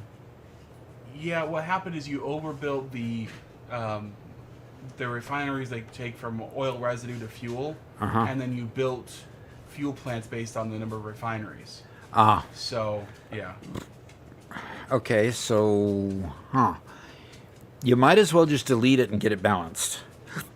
And then we can rebuild those on the second floor with our next, Yeah, next set. yeah. Gareth says, Nice job. "You're my long-lost twin. I love you. And how are your kidneys doing?"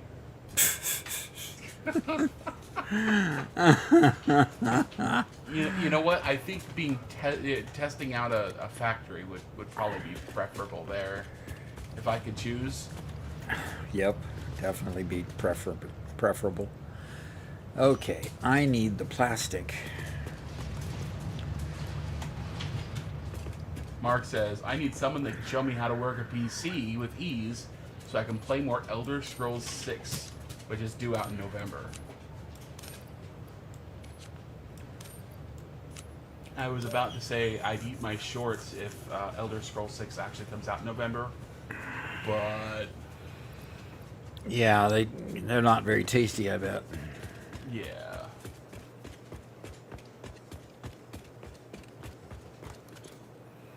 Oh, good, Sean. We're glad you're here.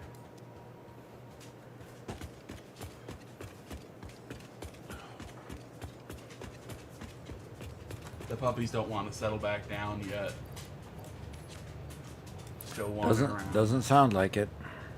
If we're toasty, they're probably even toastier. Yeah, I'm getting some good air over here now, so hopefully you are. I'm getting good air at least, which really helps. Okay. Okay, Doc. Let's do that productive backer minute. Oh, that's right. I keep forgetting. Conveniently. Is that what that's called? Sounds pretty convenient.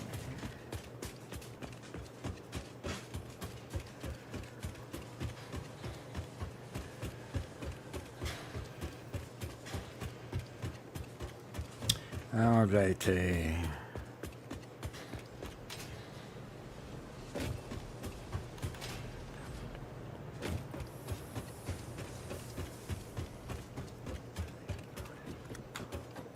Oh, sorry.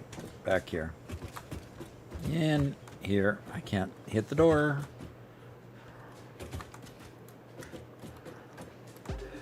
Okay, let's see. I have to, I tried and got only 692 for this one. I got to do better. Got to do much better than that. So here goes. Here goes. And Mark says, maybe he says, "You're getting good hair, Doc. Maybe it'll stop the graying." The only thing that'll stop the graying is my kids all getting jobs and girlfriends and wives. I mean, and giving me grandkids. That's quite the demand there, Doc. Well, and that's honestly the only thing that will to stop my graying hair. We're glad to know that, you know, your married children never cause you any grief at all. I didn't say that, did I? Nope, I did not say that. And Music Man just subscribed with Prime. All right. Well, I am not doing very good this time.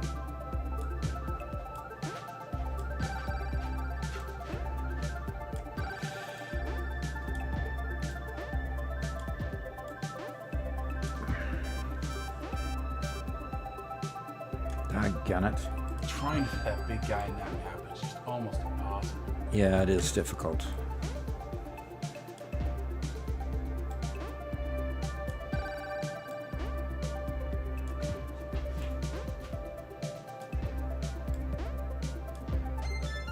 $9.30, did better the last time, but it's still not good enough to get a star.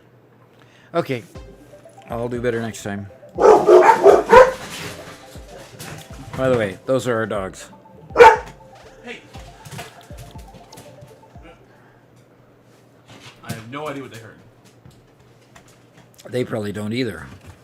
Achroma says, so you'll never stop graying. My parents feel the same way. I'll never stop graying.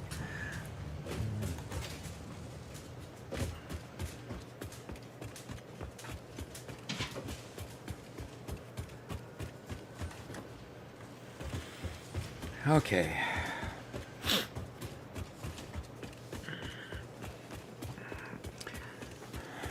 I've got to get my plastic thing cleaned out, because if I don't, I will end up with a situation where I've got rubber going into my to my build up there for circuit boards. So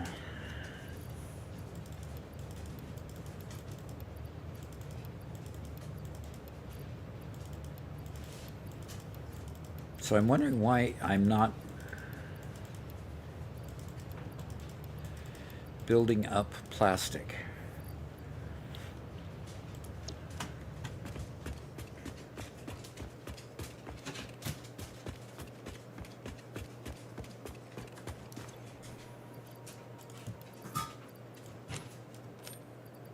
And this is getting 0 items per minute. Why isn't it bringing anything? Mark says Ella, his German Shepherd's ears perked up when she heard the barking. I'll bet she did. How many are there? There are 2 golden retrievers in the studio right now, and they're beautiful creatures. I mean, beautiful dogs. They're friendly. They love you to death, literally. One will give you a bath if you don't watch it. But yeah, you're right. They make a lot of noise when they get irritated about something, like they just did. Okay. I will figure out what's happening with rubber a bit later, and I need to disconnect that so it stops getting rid of the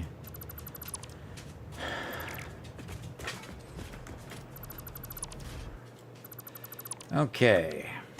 Oof. Just had a chill. Oof. That was weird. Good. Well, you know, maybe you're cooling off a little bit. Yeah. That would be nice. Okay. Could you take over the stream for just a moment, Robert? Sure thing. And I'll be right back. I'm over here getting this factory balanced. We're getting 70, what's it called, heavy oil residue per line. So this will do 60 here, and this will do another 70, and this will do 60 here. And then I just realized that Doc overclocked this section. So what is this doing? This is doing 15 times 7. Great. I need to put that right back. 105. I gotta put this right back. Okay. That also contributes to that. Okay, fine. Yep, just getting a rebalance done. I guess it's like that.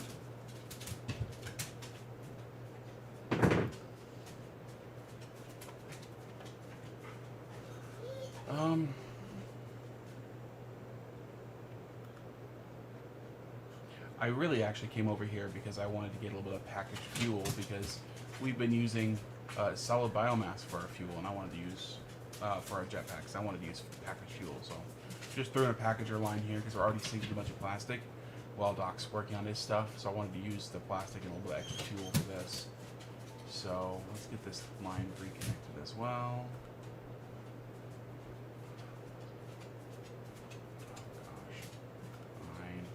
The right way.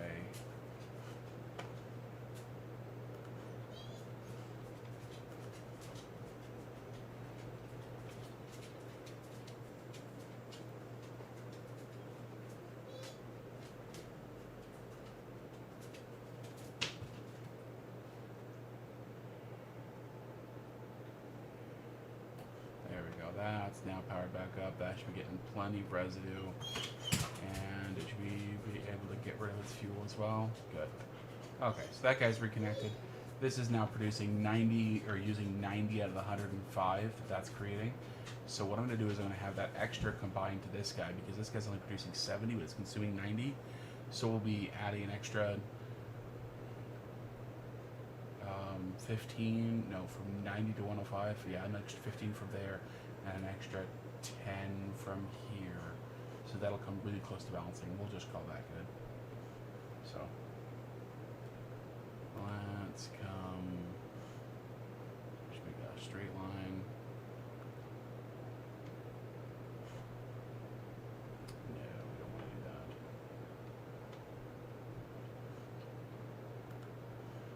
I really can't wait for that repack. And unfortunately, it's gotta get over this boy, which is no fun.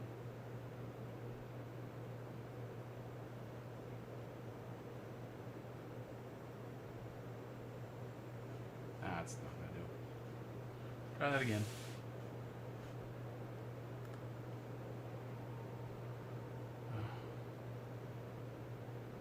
I think the surprise is that Doc just wants to stream more, because he's been talking a lot about that lately. So, yeah, we're kind of looking at taking the 8-hour streams down to something a little more manageable, and then coming back down to stream a little bit more. Is this what I think it is? Yes, it is. Darn it. Can I get from there to there? It will look decent. Yeah, that'll look just fine.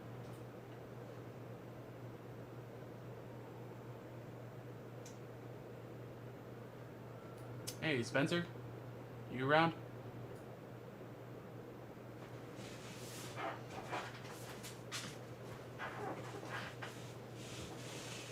Looks like Spencer went inside to get some lunch, so he'll be back in a bit.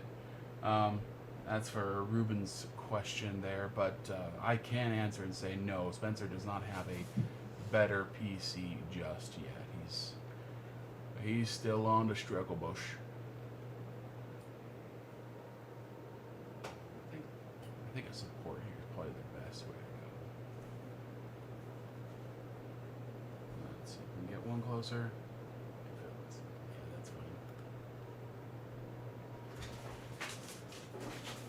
And then that means that over here we gotta leave it up until it gets there.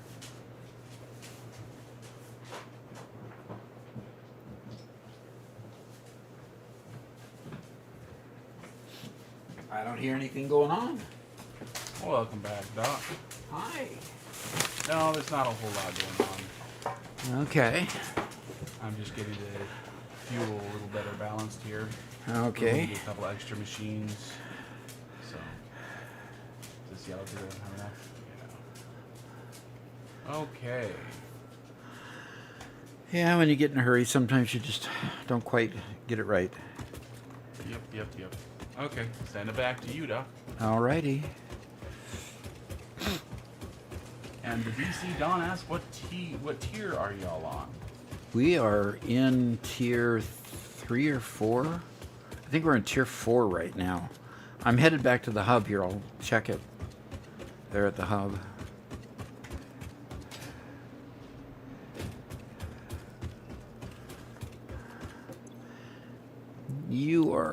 We are waiting. You were finished in the last of tier 6, pardon me. Tier 6. Oh, there we go. Almost at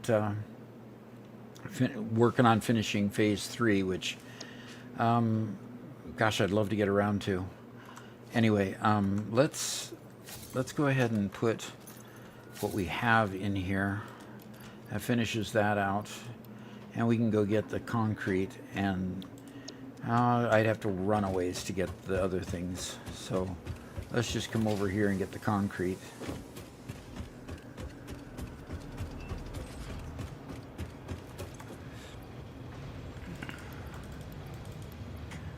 Okay.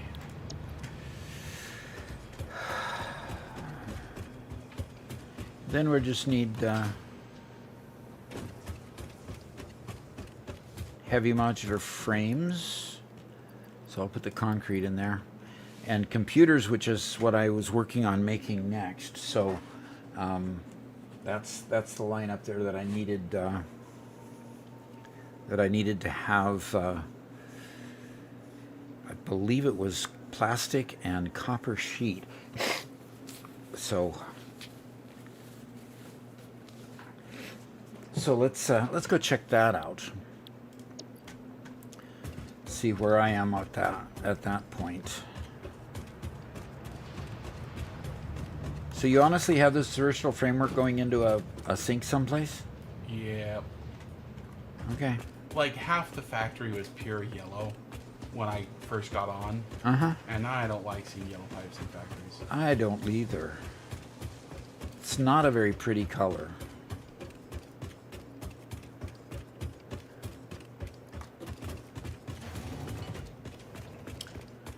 Okay, so we need to bring plastic to the factory. If we've already got this, plastic is already attached going back to...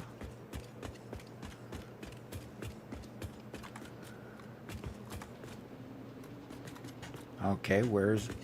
Oh, that was the fuel. And we need fuel for this one. Yeeks. We're not doing any fuel for this one.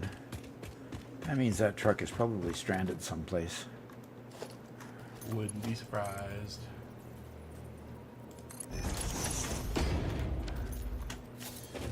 Okay, let's...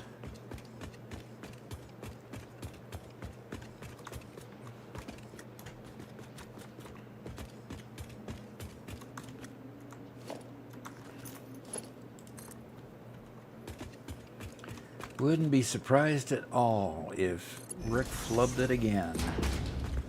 Or Doc flubbed it again. Okay. Here we got it. Oh, gosh. So that's got fuel going into it. Okay, it'll get fueled up next time, which means it's probably sitting out there run out of fuel. So I'm going to take that and go chase it down, see why it's not here, which is something I probably already know.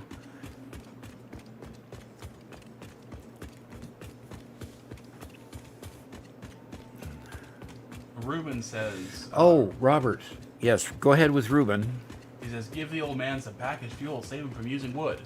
Yes. Doc, there's some packaged fuel in the depot now. Good. Have you just set to making a little bit and throwing it straight in the depot? Yeah, I have it set to doing that. Instead of just sinking all the plastic, I'm having it make containers, and I'm siphoning off like a bit of fuel to make packaged fuel. Fantastic. Thank you.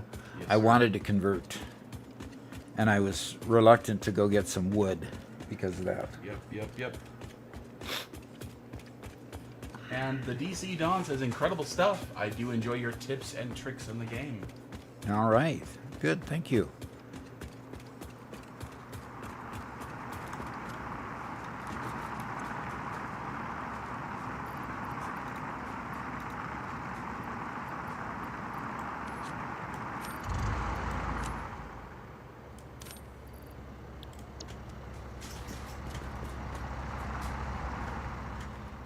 Okay. They are...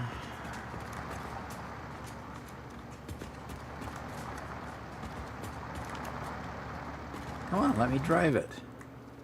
Let me ride in it at least.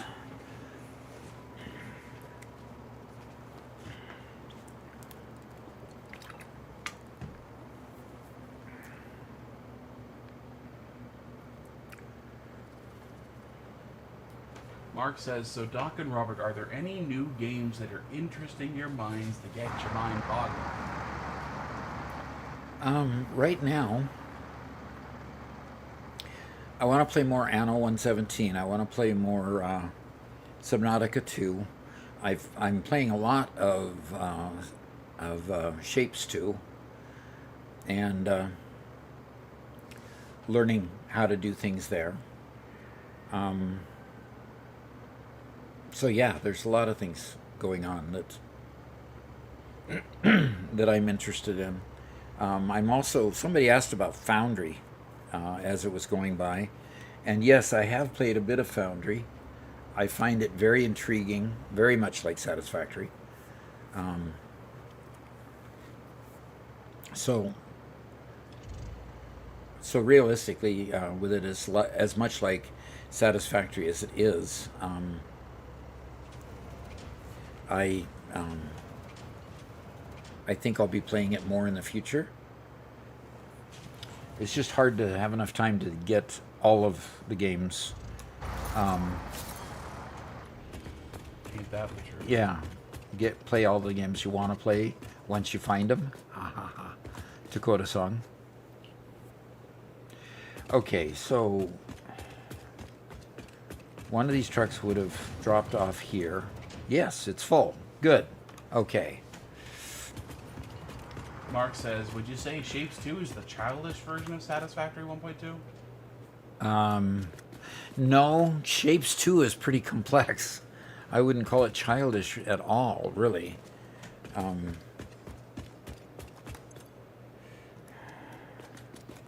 No, I wouldn't call it childish at all. Okay, so the big question is, I went under for this, but where did I go with it? It's definitely a different. It went up kind there. of challenge Okay. than us. It is, yes, that's really the bottom line.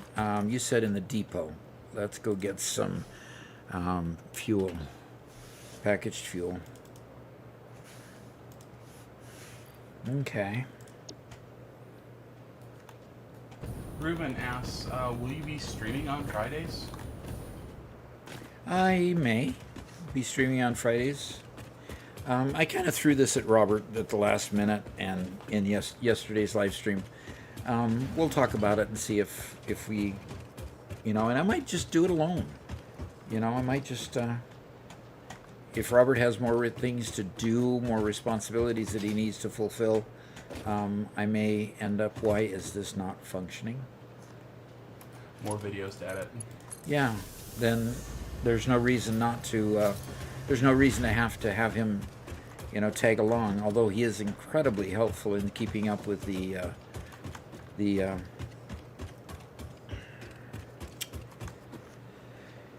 keeping up with the talk in the chat room. So I appreciate him doing it for that reason. So this is not active because it needs copper sheet and plastic to make circuit boards. Okay. Do these not have power or something? Or is the copper sheet not actually coming up here yet? Gaston asks, have you played Modulus? No. Do I have Modulus in my library, Robert? Let me look.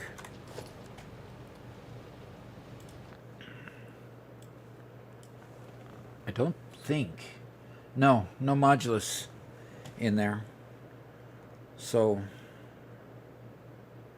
a few wacky games. Immortal Redneck. I don't think I've played that one yet. So, anyway, So no, I haven't played Modulus yet. I think I've heard of it, but I can't tell you that I have. It sounds familiar enough that I'm gonna check. Okay, good.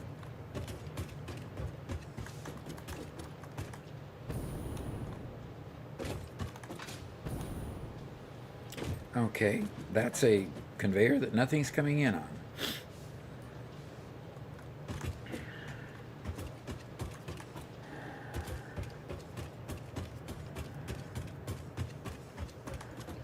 It looks pretty cool. Okay. It's very much, it's a factory builder game, just like Satisfactory. Uh-huh. It looks like it's more like building a full city, where you're placing down much larger units that do a lot larger things. But yeah, it looks pretty cool. There's a massive tech tree, kind of a more of a Factorio style tech tree. It looks like, Wow. Okay. but it's 3D and it's kind of cute. So looks like fun. And it has very positive reviews, 93% positive. So Interesting. Okay. Well, this is supposed to be there. Okay. and Chroma says, I could see about being your helper and backup. Honestly, more for practice for when I attempt to stream myself. Ah, that's the problem. That part didn't get connected. Okay, so it's starting to go through there.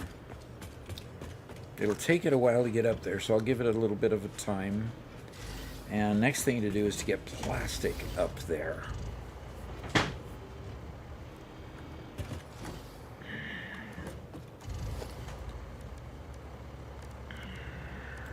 Alrighty. Let's floor unit down there. Let's put a head on it there. And it's close enough to attach by itself instead of the other one not attaching like that other one didn't attach. And there it is right there. Let's put a head on it here and start.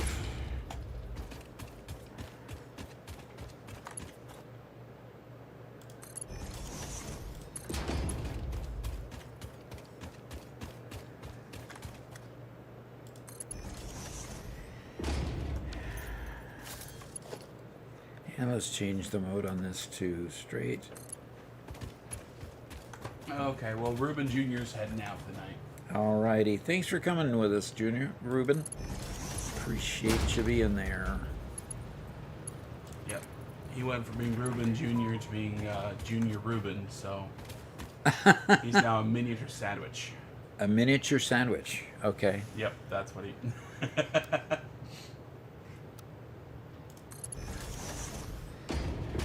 So the pipe T's, I look at them and they keep on looking like they are Mark I pipes to me. Because there's that blank space on the other side of the T, and if I'm not looking at it at the right angle, it's like, why is that Mark I pipe doing there? And when you put your mouse over it with a Mark II pipe tool, build tool, does it act like it's a Mark I on the edge? No, it's the T-junction. It is the Right. T-junction. Yeah, it's a T-junction, and actually if you go to dismantle or upgrade, you see the pipes go all the way into the junctions. The junctions actually have no real distance, Right. you know, but it's just weird. Yeah, it is. It is weird. You know, like the discussion we had before, whether or not the junctions actually had a throughput limit. So what is this keyframe frequency of 4 or less error we get? Do we know what that is? Where are you seeing that error? Underneath YouTube, underneath the thing, it says error. Please use a keyframe frequency of 4 or less. Let me expand it so I can read the rest of the error. If I can get to the edge of it. Keyframes open widget. Oh, darn it. Okay. I couldn't read the rest of it. That's fine. I had left the keyframe interval to 0, so it'd be auto. maybe I need to set that to 2 manually. I think it was actually supposed to be set to 2. Okay. So that makes sense that it's not correct. Okay. So I'm setting it to 2 now. I don't know if that's going to apply to this stream Well, or the next what one. it's saying is that it's getting more than 4. By setting it to 0, it's giving it more than 4. Well, so- setting it to 0 means auto, so I can imagine it going above 2. Yeah, Twitch and- has a max of 2, it says. Yeah, it's supposed to be, from what I remember, it's supposed to be 2. Okay. I just didn't reset that. Unfortunately, what happened when we were switching from our old stream PC to the new one is by removing our video card from the old stream PC, when OBS booted up, it removed all of our settings for the NVIDIA encoder.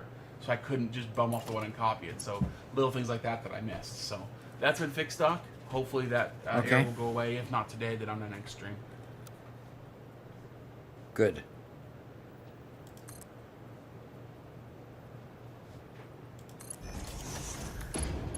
Okay. We also had a lot of fun playing Slay the Spire the other day, too. Yes, we did. So we have a video on Slay the Spire coming out. That was a co-op round with me and Doc. And then we have a video form of yesterday's Subnautica coming out. And as well as a short from one of Doc's many deaths. One of Doc's many deaths? Yeah. Well, okay, this one wasn't your fault, you know.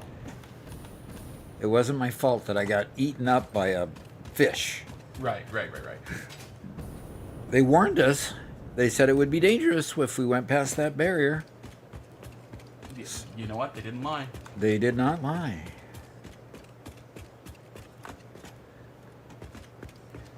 So what is that called, Mark? What's that game?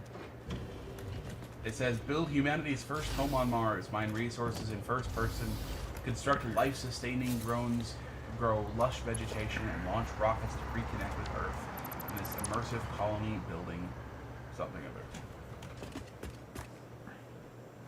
Promo. Right? Yeah, definitely a promotion. Don't know what it's called though. You don't know what it's called? No, sir. Hopefully Mark will be able to answer me.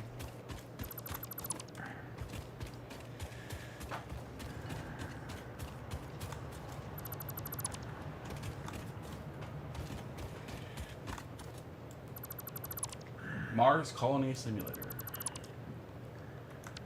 Okay. That's kind of like a moon colony simulator, huh? Yep.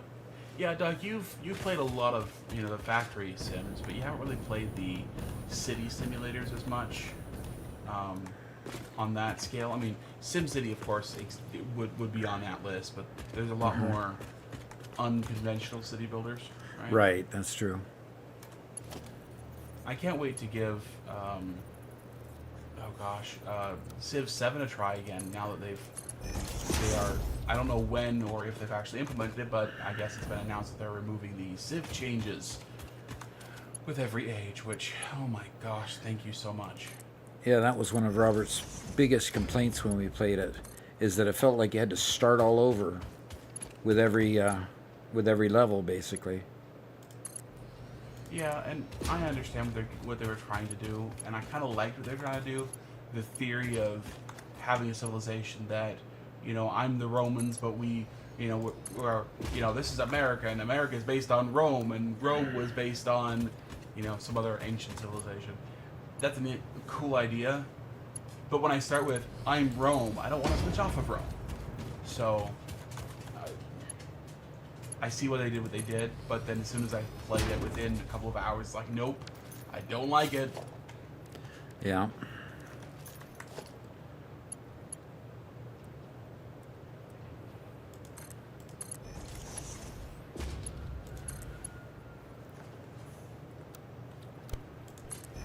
Okay. Chroma says, Robert, friend my Steam account. You can see a bunch of games that Doc might be more attuned to Doc's taste. Would be nice if we did friend this account and installed, got to try out a game or two before we actually bought it. That was one thing that was so nice back in the day, Doc, when you had your computer company. We could try every game on the market, because every game on the market had a little shareware disc, had a little demo. Yep. Yeah, that'd be fun. A lot of people have also recommended the American Truck Simulator or Euro Truck Simulator. You know something? I just bought those this morning. Really? Yep. Okay then. So never fear, Lexi. I will actually play those. Has Lexi been pushing for those as well? Or Adestea, one of the two. Yeah. Lexi and Adrestea, the chances of at least one of the two of you lurking right now is really, really high. Although, I have to say... It'd be pretty late stream, for them. I haven't seen Lexi yet.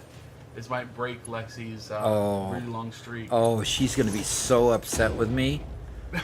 Oh, no. Throwing a surprise stream at her.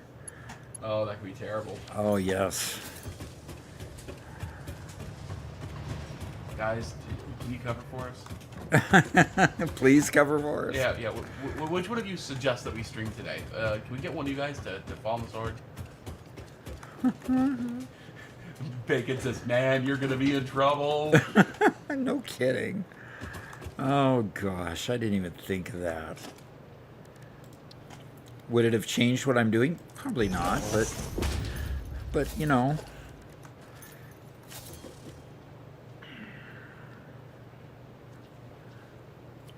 Basically, ever since we first started really streaming, Doc just immediately fell in love with the streaming side and just likes hanging out and talking to people, so. Yep. Wessel says, thankfully streaks can be maintained. Thank you too much help. Really? So you can overcome missing a day or something?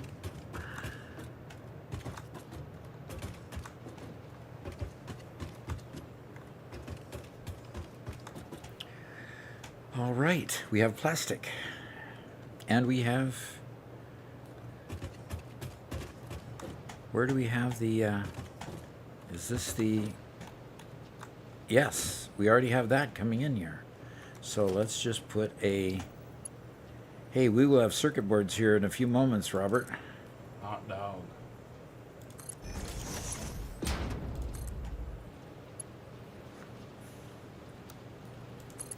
Unfortunately, we're now dealing with too much plastic. Yeah. It's a sinkable item. But Well, we'll have... We now have full conveyors that cannot be emptied, so machines are shutting down. All right. Fix it if you can. Yes, sir.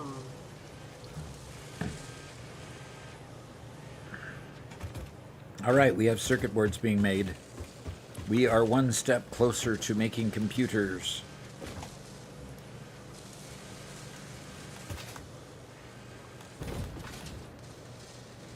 Mark says, Robert sent Lexi a link 5 minutes before Doc finishes, saying, look who's been live today. I don't want to get in trouble. Yeah, no kidding.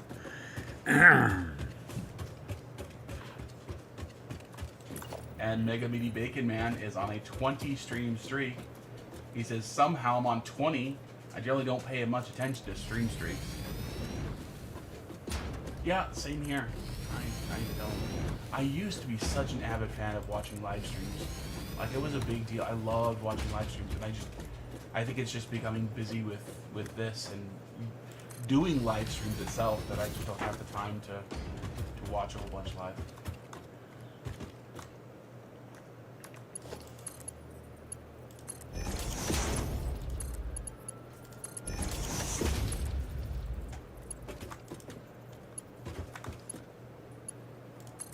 Chroma says computers or computers?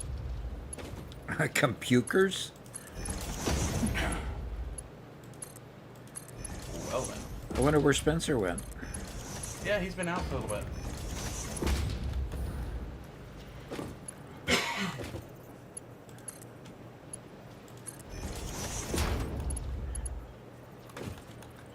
Yeah, he was working on getting his pressure washer working today, and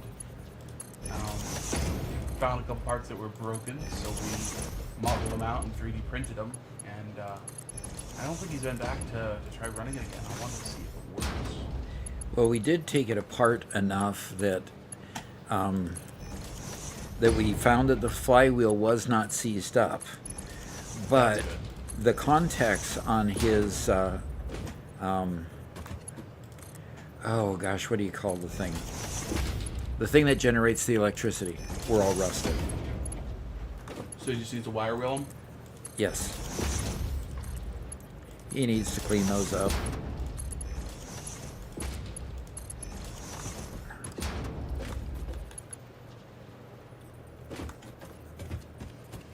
Okay. Akroma says, kind of like how I refer to Ford Explorers as Ford Exploders. Okay. Was that a random comment or was it attached to something else? Computers. Ah, okay. We have a power plant cycling on and off. Don't like that. Oh no. Is that because you took a little bit of fuel to make packaged fuel? And when the uploader is full, it'll work fine. That's possible. I just want to see which machine it is that is It's cycling. that's cycling. And I think I just found it. Does it have a good reason to be cycling?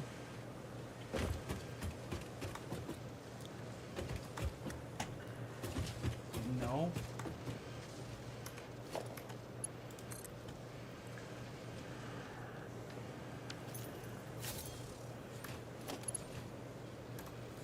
Well, okay. There's not enough fuel getting to it. That just, yeah. Okay, that's the bottom line. Okay.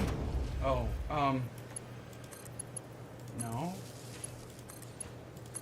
It's attached to your rubber line, and so when your rubber isn't being made, it Yeah, the fuel it's backs up, right? okay. Yeah.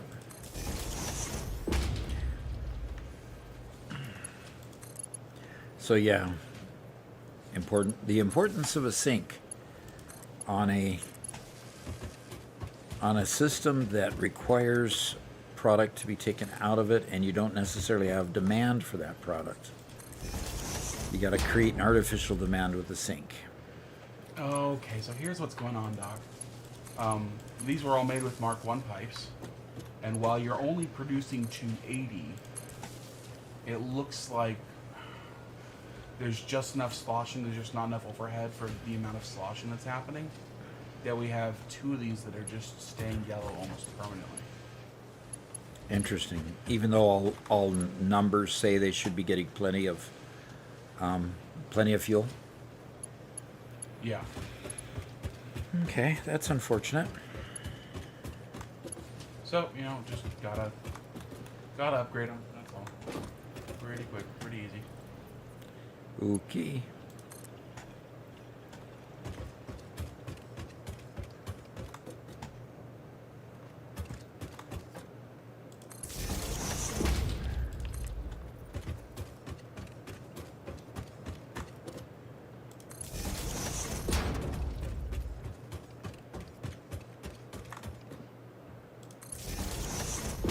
Chroma says motors on the Ford Explorers go boom.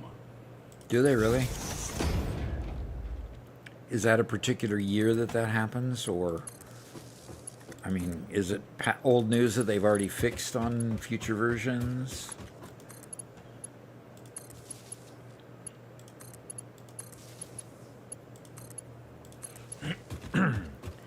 I mean, I grew up in the era where the acronym Ford meant fix or repair daily, so, I don't have any real love for Ford, except that I own a Ford Fusion that's been a very reliable car, oddly enough.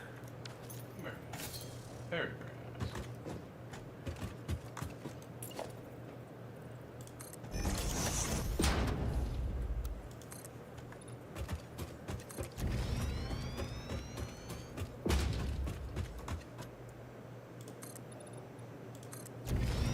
Man, making sure you get every little joint of these pipes is it's a chore.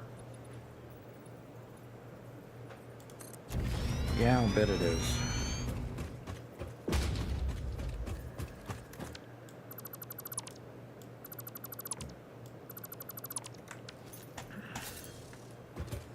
Okay, so each of these are starting to receive circuit boards. Now we need cable and we need plastic.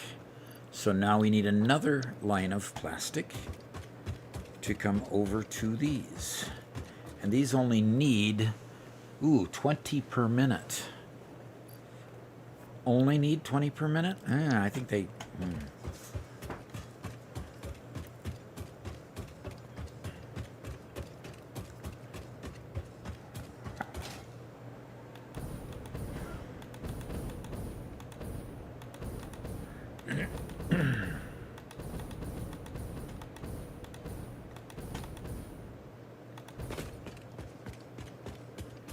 This is my plastic. Good. Chroma says, although I know a story where a Ford Mustang motor went boom, during Cash for Clunkers, the mechanic decided that after putting the liquid glass in the oil, the 1,000 RPM for a few minutes till the motor seizes took too long. So he ran the Mustang at 4,000 RPM. The piston went through the side of the car, into the car next to it. Ford Explorer often blew their motors in the 90s due to a design flaw. Wow. Wow. Well, thank goodness we're in the 2020s. They've got 2 decades to fix it. That's crazy. Cash for Clunkers really, really bit me in the shorts personally. My older sister, who's 5 years older than me, her first car cost her $500 or $700, something like that. And it took me a little while to get a car, so it'd been a little while since then. But then just after Cash for Clunkers, I got my first car for $6,000. So how did that bite you in the shorts? Well, Cash for Clunkers was specifically it was a government. Do you remember how it worked? Not completely, except that they wanted to get old cars off the road, so they were willing to pay you cash for whatever you could bring in. Yeah, it was just a big push where the government basically said, we'll pay you cash to take all the old cars off the road. So all the old clunkers that high school students would buy or whatever, college students would buy just to get by when they were really young, really old junky cars, all went off the market. And what happens with market pressure when you take that off the market? The price and everything goes up. And while I bought a car that would have been considered a clunker at the time, all the people who would have bought clunkers moved up the ladder, and so what I was looking for got moved up the ladder, and ended up being pretty expensive. So yeah, that's okay. Now I see. Chroma says, Cash for Clunkers made my parents a lot of money.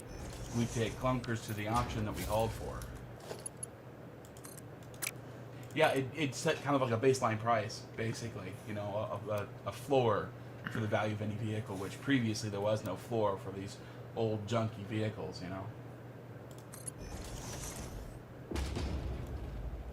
And Mark says, I grew up with the same make, but it was the Mark I Escort, and Ford was known as fought off rival drivers. That's funny. That is funny. Fought off rival drivers. And Mark says, look at Bugatti.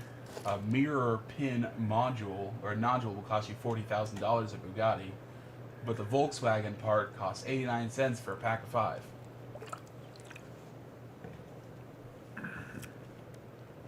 A mirror pin nodule. So what is a mirror pin nodule?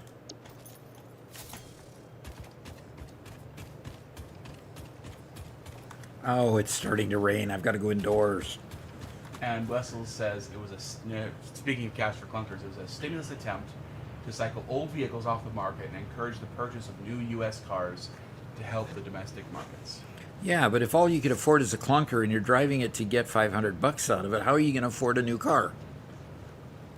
Yeah. It was a stimulus attempt, and it did stimulate growth. The problem is the people who had to pay the money to the auto manufacturers, the people who were paying were people who were actually the ones who normally purchase clunkers, meaning the people who had very little money. Yep. All right. So now I need to come up here and I need to get the second line of plastic. He says, I didn't say it worked well.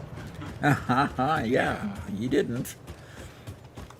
You know, unfortunately, you know, any sort of artificial demand placed on a market has unintended consequences. You know. So, Doc, Mark says a mirror pin nodule is a manually operated button.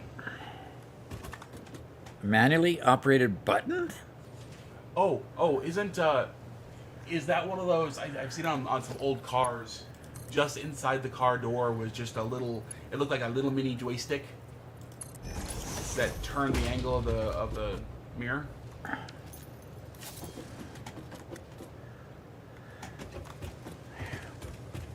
That's probably it. Akrama says wasn't the amount guaranteed like $2,500 for a trade-in? That's insane. And that sounds about right, because when I went out car shopping, I brought $3,000 with me, and every vehicle, even the worst vehicles, were all $3,000, and anything that wasn't the worst, was quite a bit higher. Yeah. The first place we went to wasn't exactly a reputable lot. It was. I went to a couple of places that were specifically there to sell you a clunker. Aren't they nice?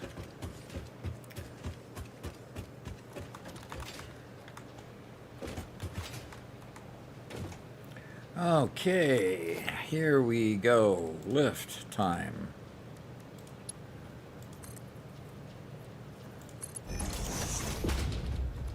Mark says, yep, that's what it is. That little mini joystick thing. Yeah, I don't know what vehicle I saw that on, but it was quite a while ago. So the Bugatti one must be plated in gold, huh? Yeah. Or have the stylized B on it or something. And Akroma says clunkers were also supposed to be only sold to U.S. scrapyards, and that didn't work out so well. Interesting. When markets are interconnected, people will find ways to use the whole market. Yep. Okay. We're going to put a splitter up here. And we're going to point it that direction. Come on. There. So the question is, Mark, does the VW part work on the Bugatti? Is it the same part or a very, very similar part? So can you take that 89-cent nodule and put it in instead of the $40 nodule? $40,000 nodule?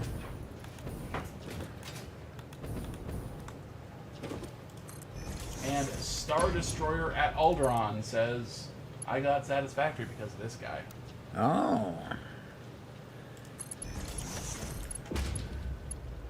Is that your wife coming on to tell me how bad how angry she is at me? What? No. Just as long as the wife doesn't come after me for losing her, or the girlfriend for making her basically a game widow. Video game widows. Yep. Yeah, Mark says it is the same exact part, same part number on the part itself. Oh, you've got to God save Christ. add insult to injury, leaving the same part number on it. Sheesh. Akroma says, I think we did like a dozen cars a day for a few weeks. Then the dealership made the contracts for the clunkers to be sold.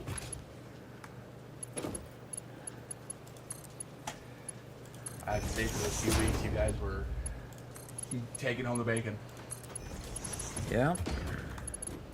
And not minding it a bit, I bet.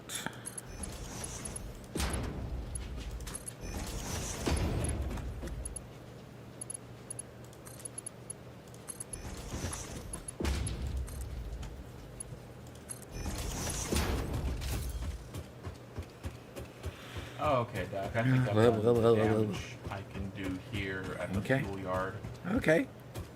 Cool. So we have two extractors running at whatever they're running at. They're probably running at 300 just to make sure that they're filling at least a 300 pipe. And they're doing as much as they could do when I first built them as a unit that could do 150, right? So if I build two more, they'll be twice as big as what I've got up there now. Probably, yeah. Okay. That is cool.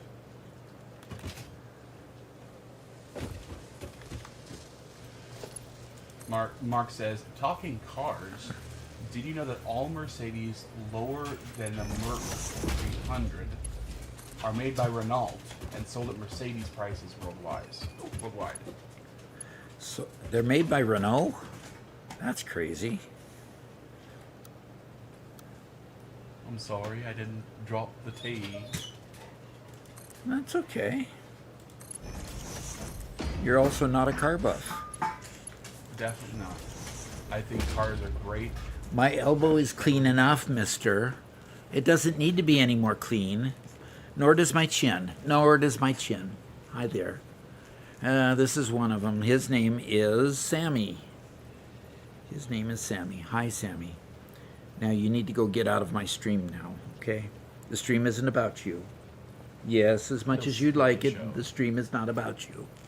No. Oh, but you want more lovin'? Yeah, you want more lovin'. See how he closes his eyes? Just loves getting rubbed. There we go. Okay, time to go. Time to go. Go. Bacon says, gaming with dog. There you go. And Wessel says, hi, Sammy. There you go, yep. Okay. We got a great question from Connor McKnight. Connor McKnight, huh? That's pretty cool, okay. When you have a chance to step into the university, we'll do that. Yeah. I think we're all settled here for plastic and for circuit boards. Excellent. Yeah, we just got a new, obviously just got a new shipment in because it's coming full steam ahead. So that's cool. And circuit boards. The biggest challenge is that this particular supply chain requires plastic to make the circuit boards and then more plastic to make the computers. A lot of times your drain on your plastic exceeds your ability to bring the plastic in. So Robert has really embellished the plastic line out there right now. So we should be getting full truckloads every time we come in. So we'll see how that works. I know I have two trucks that aren't very happy right now. Well, how about you head to the university? All right, let's go do that. Connor McKnight asks, new to your videos, but I have a quick question. Should I build my early game factories with aesthetics in mind or wait until phase 2 or higher?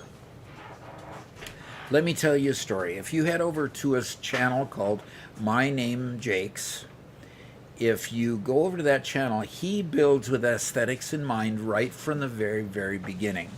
So the minute he can build platforms and he can buy some goods out of the awesome shop, he builds pretty from the very beginning. His philosophy basically is, if it's a Mark 1 when I build it, it stays a Mark 1 forever. He just goes and gets another mine or gets more resources. So he builds with this beautiful aesthetics in mind right from the very beginning. That's the way he chooses to play the game. I build with functionality in mind. I build large, robust manufacturing lines that create a lot of parts. And in order to create a lot of parts, I make them as efficient as I possibly can. And you heard Robert earlier in the stream say that he doesn't like to see conveyors that aren't moving. Well, that's my sentiment exactly. I like to see my conveyors constantly moving. So I will sink the extra parts and I will buy stuff from the awesome shop because the parts generate awesome points that go into coupons that I can spend in the Awesome Shop. So it's a matter of how you want to play the game. And the beauty of Satisfactory is that you can, in fact, play the game any way you decide you want to. So, buckle up. Do one where you're just building on aesthetics all the time. Do the next one where you're just building for functionality. Do the next one where you just don't care where your plants are all helter-skelter all over the map with conveyors making spaghetti. Any way you want to play it. It's all up to you. And hopefully you'll enjoy the game better that way. And let's go back to the game. And so I need more plastic. So I hope my plastics truck is working good. Let me go see. And Chroma asks about Jake's. Is that the guy? That's the guy with the city, right? With the city. Yeah, he built all his builds look like a big city, right? Yes, all of his builds look like elegant cities. So true. So I've got trucks that are stuck someplace. So let's go see what might be happening, because hopefully my plastic line is full of coal. It's full of coal, so it can refuel them just fine. And the rubber... Nox Anubis UK says, hi. Hi there. Glad to see you join us. Okay, we've got 83 there, and we're not getting any more. So what is the problem here? Do I need to have another factory cart? Bringing more?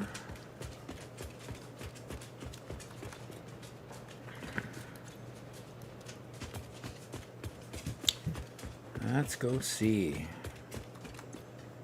Okay, the fuel unload is empty. Do we have our factory carts deadlocked? Nope, there he comes. There comes our lowly little factory cart. But I probably need to put another factory cart on this route.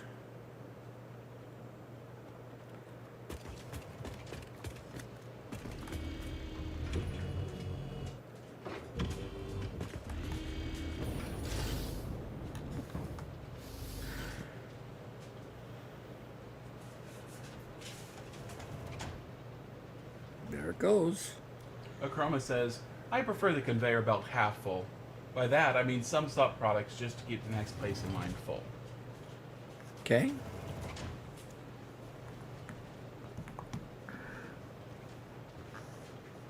It feels like at the beginning of the game, Satisfactory is very much a puzzle that you have to solve. Mm-hmm. But then after a bit, it's like, okay, I've solved the puzzle.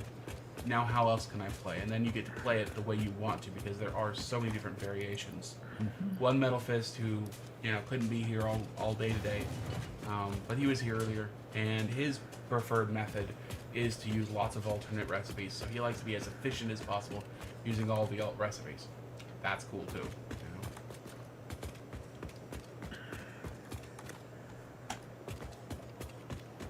X Dog Sauce says, do you use hypertube cannons? I should. I'm getting spread out enough, I ought to.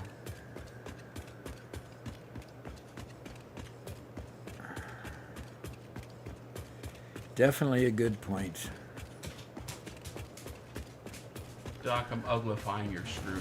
You're uglifying my screws. Yep. You mean my beautiful screw factory over here? You're making it bad? Your beautiful screw factory. That I'm making it bad. Why are you doing that? I'm coming to rescue me. Why are you doing that? To rescue me. What are you doing to it? I'm trying to figure out how to add sinks, because this whole thing is all yellow. Oh. Unfortunately. Hey! Lexi's here. Highlighted the message says, Yeah. lucky miss, didn't break my stream streak since I'm here. All right. I was saying, Lexi, that earlier in the stream I was thinking, I kind of threw this one in by surprise. Lexi's going to kill me. I think somebody tattled. Well, or informed her, one of the two, and I appreciate her being informed. Well, I think what's going on is right here in front of me. Yep. This guy run out of fuel? Yep. By the way, Connor says, thanks for the advice. I think I'll do a couple of different approaches and different saves. Okay, there you go. For some reason, he ran out of fuel, so...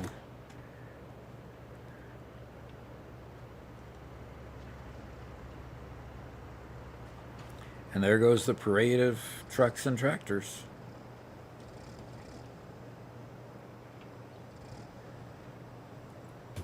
So, Doc, I'm going to be emptying a lot of these storage containers just directly into the sink.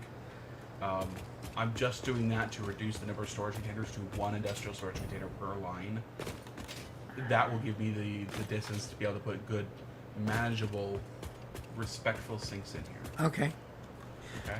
You know, as long as you got one container that, Yeah. you know, stays full, that's fine. So that I've got a buffer to send out. Okay. Now, Well, let's see. do understand that they've got to still, that these down here still have to fund those. So you Yeah. got to I'm make only sure. taking the top port here. Oh, the first four? Okay. Lexi is protecting whoever the snitch is. Oh, Lexi says, actually, I just quit playing new Forza Horizon 6. I was going to look on Twitch to see if somebody was streaming it and found you guys instead. instead of on Discord. Yeah, okay. Well, Not my fault, it was Doc's idea, I promise. yes, it was Doc's idea.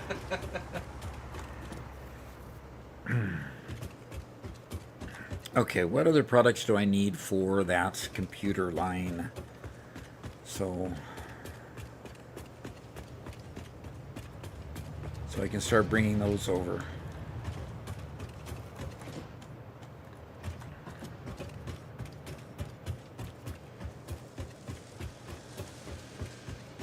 Okay, circuit boards are still filling her up. Okay, the other product I need is cable.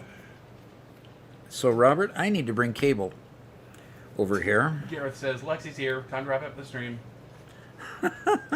And Mark says, it's been another great stream, Doc, time to shut it down. Get Robert his surprise parents with his plane ticket to Holland. Wait, Holland? Why Holland?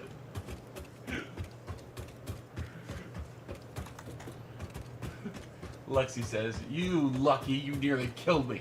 You nearly cost me a 60 stream streak. That hurt. Didn't mean to. I really didn't. We actually realized that like an hour or two ago. And I go, Somebody how? says this way to recover your streaks. And we actually asked somebody that if they could contact you and let you know, that would be good. Yeah, it was their fault that they didn't.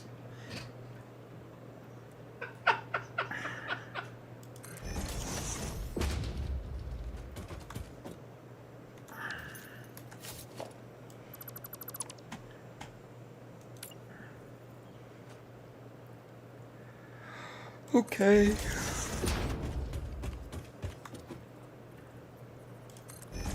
Yeah, though we've had a good stream, but it's kind of tailing off a little bit, so... Yep, a little bit. We got some real attentive puppies, man.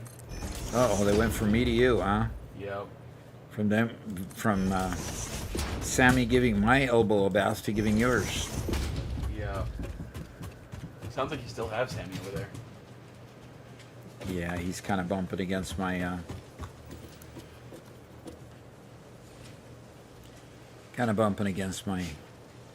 my chair.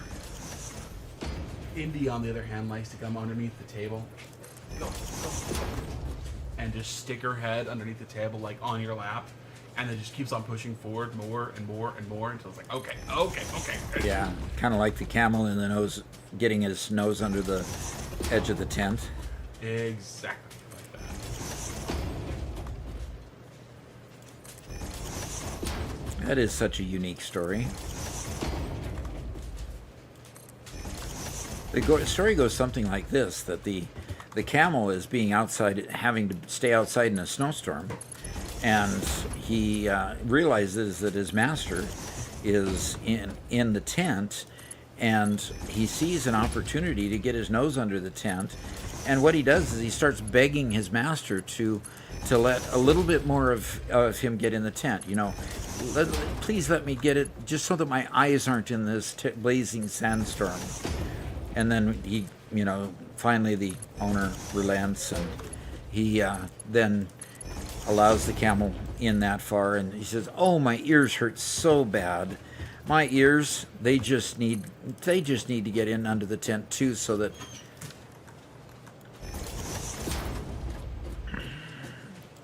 Okay, so that I don't, you know, so that they don't get burnt and all, you know, messed up.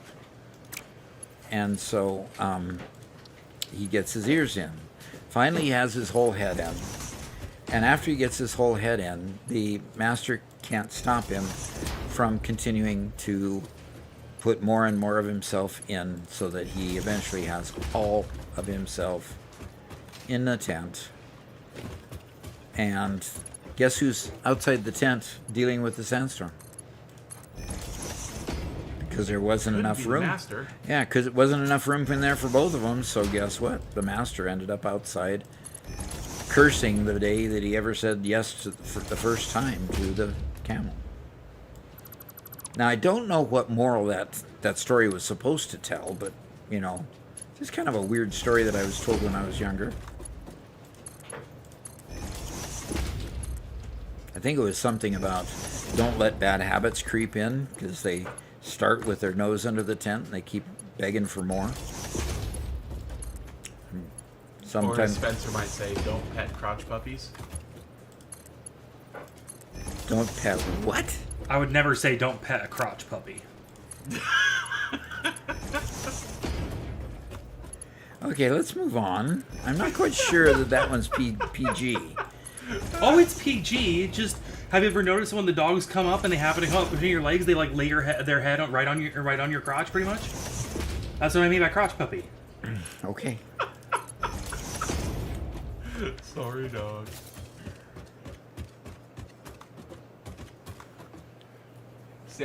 Mark says, Sammy's just making sure that y'all smell like him, so he knows you're part of the pack. So he can recognize you daily. Yeah, no kidding.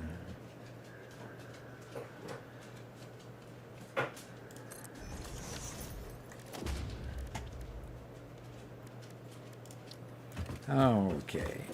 What is going on? Okay.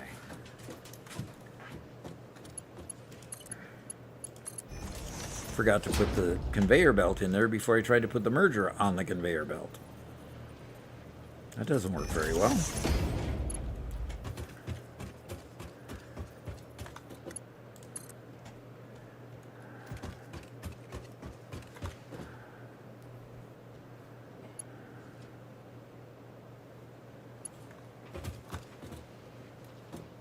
There you go. It's a lap puppy. That sounds there's a good word for a little bit more PC. But there's a difference, because on one, if they come in on the side, then they're a lap puppy. If they come right up the middle, it's a crotch puppy. There's a difference.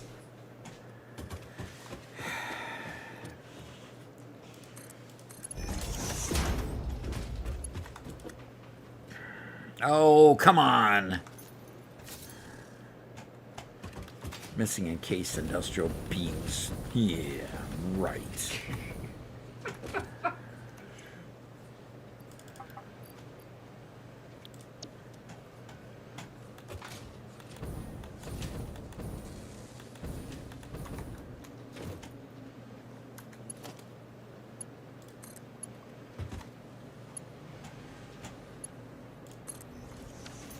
I can't wait for hover packs. No kidding. Fuel is a definite benefit, but Yeah, fuel's been really nice. I've got 2 trucks that are not happy, and I still need to go find them. But I don't have enough time. Oh.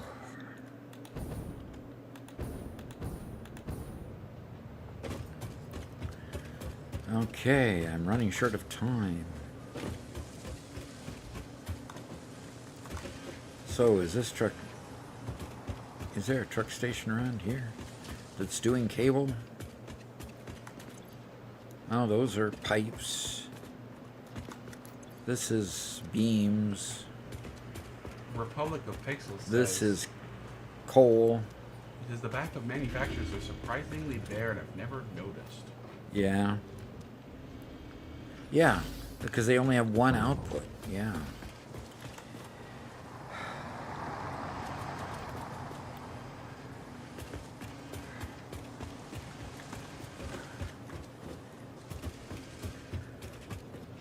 Spencer, are you going to be ready when we finish our stream? When do you plan to finish the stream so I can start getting things started up? In about a half hour. Yeah, I can be ready in half an hour. Okay. And are you just streaming a normal stream or what? What do you mean by normal stream? Are you doing anything crazy today? I do a lot of crazy things. You're going to have to be more specific. Doc, Are you going to be streaming Minecraft? Yes. Okay. Are you doing any crazy Minecraft tricks today? I don't know. Should I? Are you doing your special thing that you did a couple weeks ago? You know what? I could. I definitely could.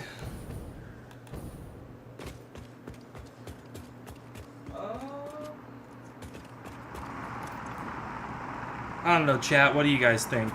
They don't even know what we're talking about. I was going to tell them and you interjected. Boy. Volume much? Lexi says, when I do my 100x save, I'll give myself a hover pack to start for building. Just one, so I can't take exploring, risk losing it. But I will not wait till tier 7 for a hover pack to build neatly. But the biomass burners might explode with it. Okay. Okay. Chrome asks, when is Spencer not doing crazy Minecraft things? Good point. Yes, very, very true. So just to explain to people what I am talking about, or what they were intimating about very badly, and now expected me to follow along. A few weeks ago, like a week and a half ago, 2 weeks ago, something like that, I did a 100 days hardcore challenge where I had to stay awake the entire duration of the 100 days. And I mean physically stay awake, not just in game. Anyway, so if I'm going to do that, I'm going to need to grab a snack. But yes, I can do that. Uh-huh. Okay. And it's Friday. I'd be done by 3 p.m. on Saturday. I'd be good to go. Okay, well, first off, you said 24 hours, not 100 days. Did I say something about 24 hours? Yeah, so you'll be done by 3 p.m. Saturday. Yeah, well, that's because y'all decided to celebrate my birthday a week late. Oh, it's our fault. Okay, Yes. I get it. Yes. What? Yeah, apparently that's at 3 p.m. So I probably wouldn't be able to do a whole stream on that, but Okay. I can definitely try. How about not? Because we have that thing on Monday, too, so... Oh yes, indeed. That thing. That thing. 0 items being transferred. Okay. Why are 0 items being transferred, my friend? That's a great question.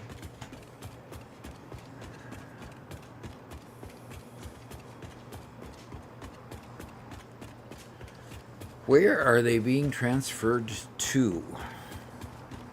Hey, welcome back, One Metal Fist. I'm back. If I tried, sorry, Mark, is that Mark? Dana Masway, yeah. Yeah. So if I were to try to stay awake for 100 days, I don't think I'd live. I think that's beyond like the scale of survival. But I can stay awake for 100 in world Minecraft days. Okay. That's technically like 33 and a half hours or something like that. Modular frame unload, which isn't getting anything. Pipe unload, which is empty as well. Why are these not functioning? And beam unload, which is also empty. What is going on? Screws are totally full. Got enough screws. Fuel. Can never have enough fuel. Chroma says, Spencer, you should do 100 days of that mod we talked about. The only mod that I'm remembering off the top of my head that we talked about was the Stargate mod. Can you clarify for me? Because 100 days of Stargate mod, I mean, you can only activate the Stargate so many times before it gets boring. If I remember correctly, the record is 10 seasons. And still not boring. Okay, so I guess okay, guys, we're gonna start a 11 season long series.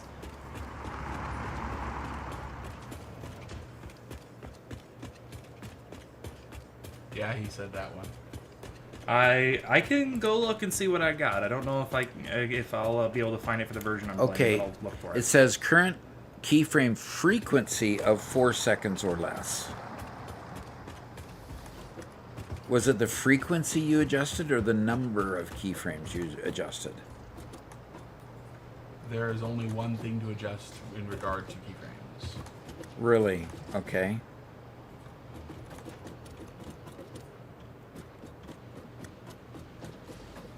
One notice says, or you could just do what a lot of Twitch streamers do. Sleep, stream, come back and play, sleep, stream again. I don't feel comfortable doing a sleep stream. I don't like you guys watching me while I'm sleeping.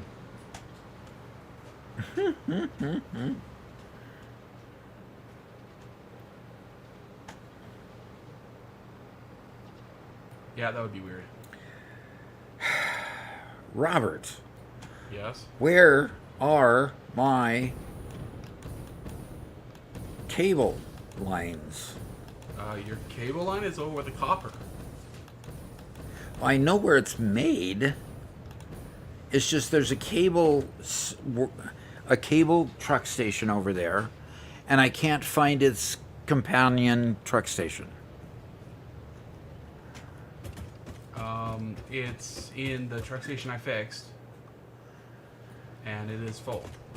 Okay, I will go look at all those truck stations once again. It's the one on the corner.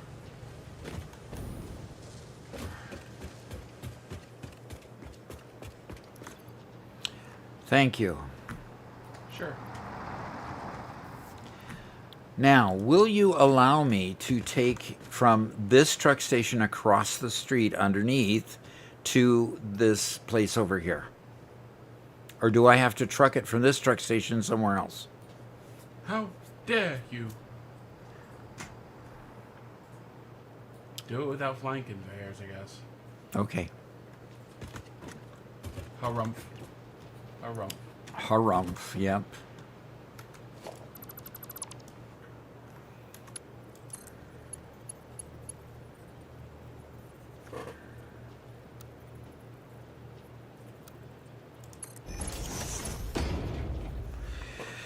Okay.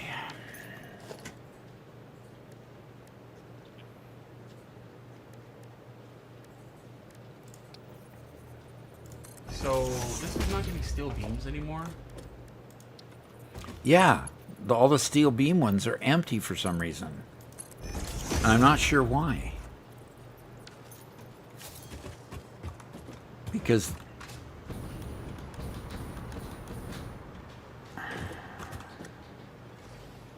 I mean, the pipes are coming in just fine.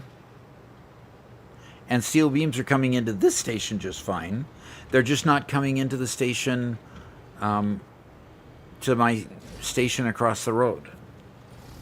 Well, I'm just looking at the, gosh darn it, what are they called? The thing we need for Mark IV conveyors. That line's completely bare as well. Really?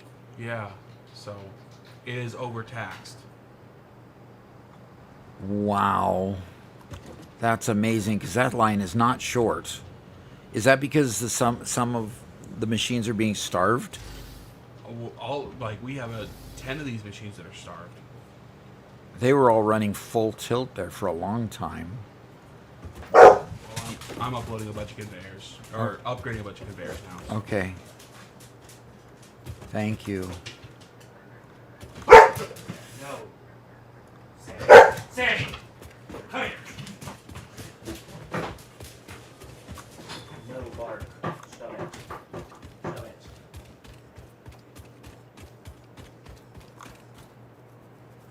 What child do we have to thank for that? Yeah, good question. One Metal Fist says, Doc, I'm so annoyed right now. I just realized only Xbox and PC players can play Subnautica 2 early.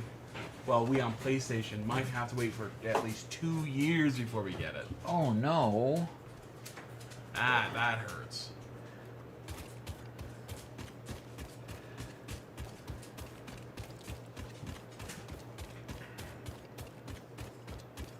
That does hurt. Yes. Mark says, Doc, build a train system under the flooring so you can get the products more efficiently without the congestion of the trucks.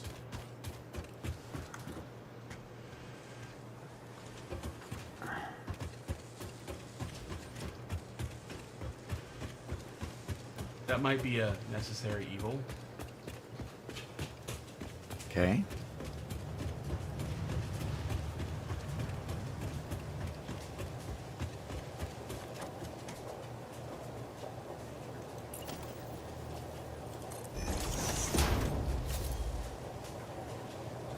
Well, okay. I'm finding a couple conveyors here and there with this line that need to be upgraded. I think I'm missed a couple of lifts basically. Okay. Good.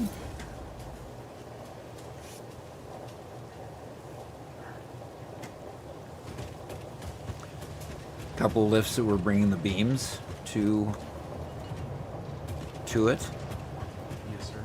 Okay, cool.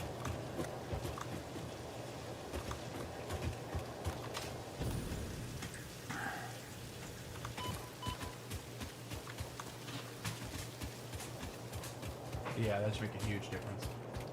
Okay.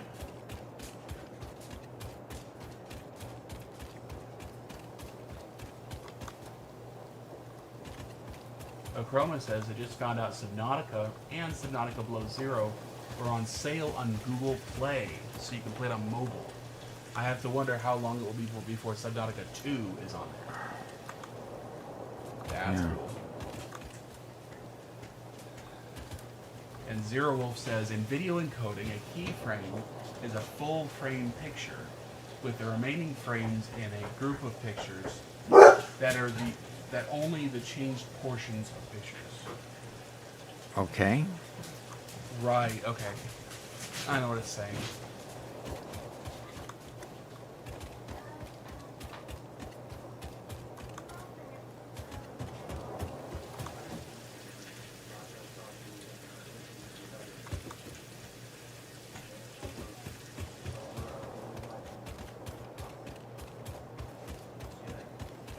So, meaning, if I'm understanding this correctly, the keyframe happens every 2 seconds. The keyframe has the entire image, but then in between there, every single frame it's sent only sends updates to certain pixels that have changed. Oh, okay. Gotcha.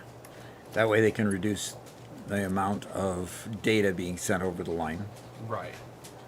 And Twitch wants a keyframe interval of 2. Whether that's 2 frames or 2 seconds, I don't know. It says 2 seconds. Okay. And Oh, pardon me. It says less than 4 seconds. And I'm not sure that...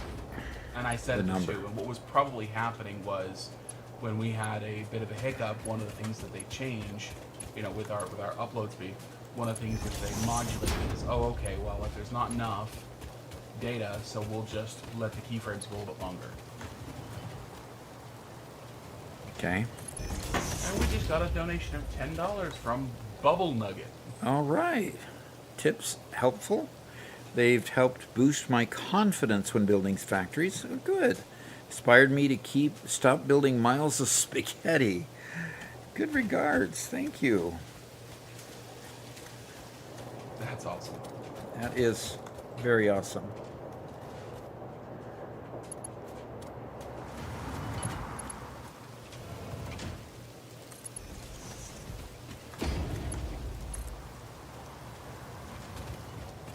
Okay, I've built some very awkward looking sinks here to handle the screws.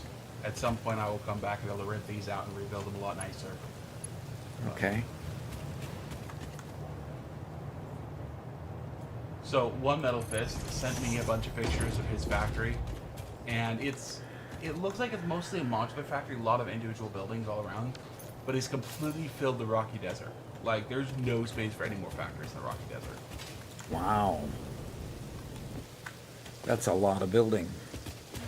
And he says it's not perfect up close, but from far away it looks good enough. And Doc, the engine basically only renders the area you're currently near. You're right. Your entire factory isn't loaded all the time. No. Parts of the map only appear when you get close to them, so the game doesn't have to work as hard rendering everything at once. Exactly. Which is part of the reason why the Gigafactory has Okay. taxed us so much. How do you say that? Okay, it's completely empty in its outputs, but the storage containers are completely full. Oh, well, okay, so where is the... Oh, it just means the depot uploader's too slow to keep up. Okay. That's probably what's going on. There's only one, so yeah. Oh, is that lift upgraded? I doubt the lift is any faster than our upload speed. Oh, is this lift upgraded? Let me see. Yeah, it's a Mark IV. Okay. I'm sure it's uploading as fast as it can. Right, it's uploaded. It's uploading faster than the depot. I'm sure can. Yeah, it's only got 33 in the stockpile. Yes, there's 100 in its buffer. There's a full. There is a full stack in its buffer, so. Okie dokie. Do you have any Mercer spheres on you? Let me see. I do not. Okay. And there's 0 in the dimensional depot. Sorry. Yeah. I was going to go upgrade that. I'm going to go get a couple of spheres before we're done with the stream today. Oh, okay. I'm going to start by building myself a really big cannon. Time for the hyper cannon, huh? One Metal Fist says, I always wondered how that works. If the engine doesn't render everything all the time, then how do trucks keep moving materials? Like, does the game actually simulate the truck driving through unloaded areas? Or does it just go, yep, the truck passed through and delivered the items once the area loads again? I think it more says, it picks it up again and finishes all the path between. There's obviously something that's calculating all the math of all the transfers and the items moving from one place to another. That has to happen. But I know a little more detail on that. Okay. And this is somewhat along the lines of what Republic of Pixels said, is that it's not all or nothing. It's like they don't load any of the graphics in if it's not close enough to be seen, right? So that part doesn't get rendered. If it's even farther away, it doesn't render, and it just, the farther away it is, the less and less and less of it actually registers, it actually runs, right? Okay. So, yes, they're still running the factory in the background. They just run it without any visual overhead whatsoever. And, you know, Doc, you remember our Mega Factory and our Giga Factory. A computer can do that endlessly. A computer can do that 100 times over without any issue, right? Yeah, exactly. That's easy beans. It's just when it comes to the video card rendering, you know, all these visuals that it really has a hard time. And so they try to take as much of that work off the CPU as possible, off the video card as possible.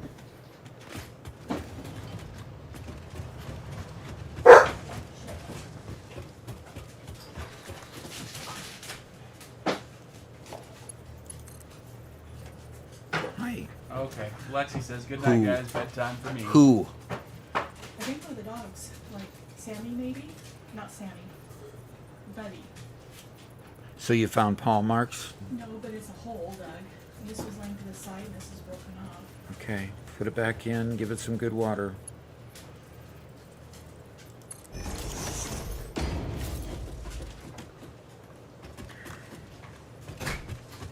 Okay. A little bit of sadness. Her green pepper plant got pulled out of the ground before it even had a chance to blossom.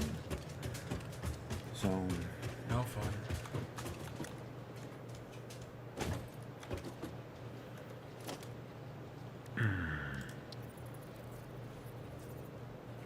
Yep. Okay, well, Mark is finally heading to bed.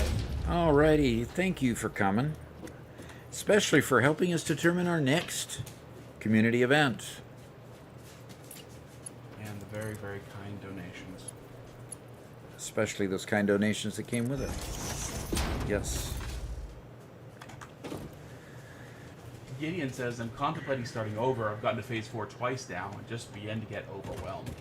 I rush unlocking the next thing and fail to plan logistics and just hit a wall. Mm-hmm. Okay.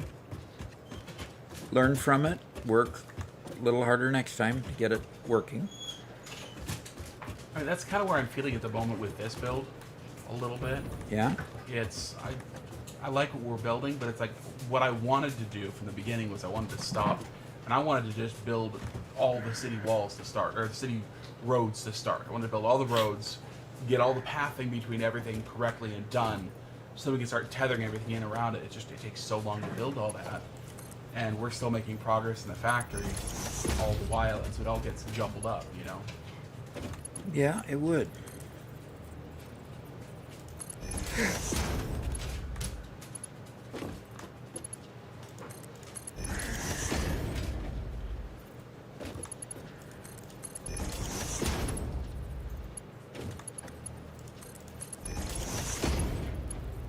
Bacon, let me check the file size of the Gigafactory. I'm sure it's not anywhere near yours.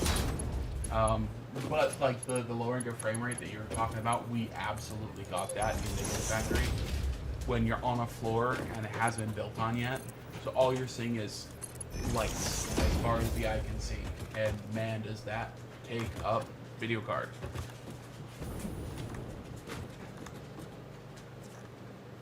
All right.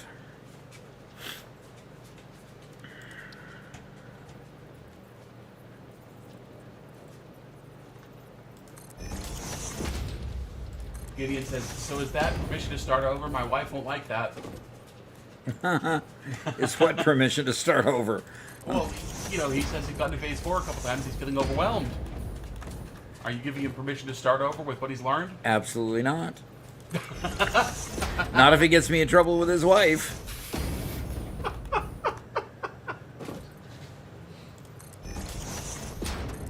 Try to push through it as much as you can, but don't let yourself get so discouraged that you feel you've got to quit the game.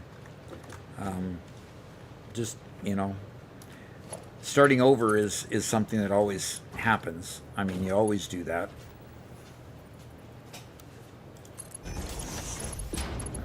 Okay, so, Bacon, no, ours is only 27 megs in size compared to your 80, 90, whatever. But it's all in like 2 spots on the map. And Gloomy Cookie is here. Says, good evening, Doc. Hi. Have you and Robert moved over to 1.2 yet? Oh yeah, we're playing on 1.2 at the moment. And we're playing with 100 times part cost. As you can see up in the upper left. Upper right, I mean.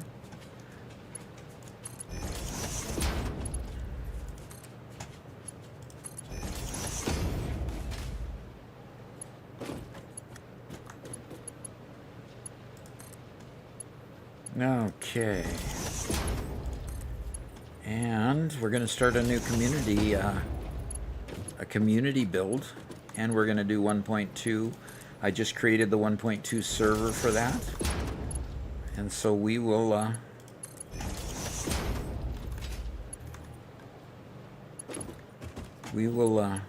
have fun doing that too.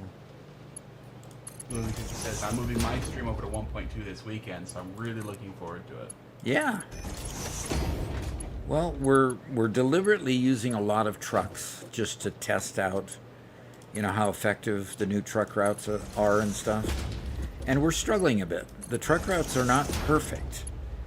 They're definitely got some issues to deal with. So, you know, I don't know what more to say than that. It's just gotta just work with that until it works out right. So we have trucks like we have two trucks on the stream here, right? That truck and another truck here that's just blinking. They may be out of fuel. It's a long route. So I'll have to go check those out as soon as I get this built. Eric asks, Doc, what do you think about needing 100,000 nuclear pasta later? That will be an interesting thing to get over.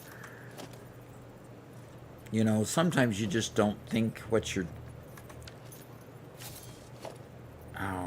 pipeline support. Right. That's what I wanted. I hate how these things change. Then I don't fix it.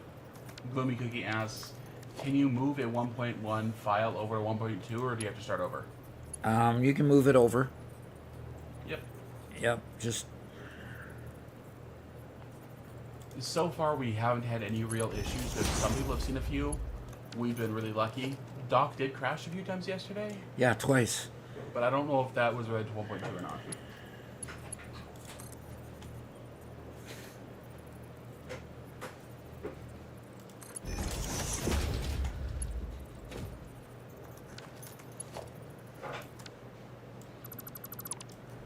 Gloomy Cookie says, awesome, that's good to hear, but I might start over anyways. Yeah. We started over in this build, so.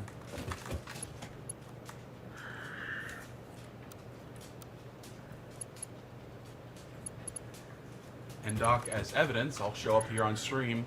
They have not fixed trucks.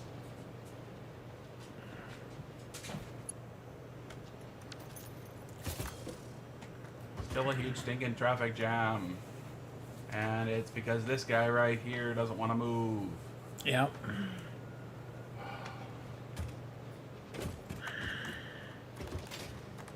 Okay, so what? It's going up.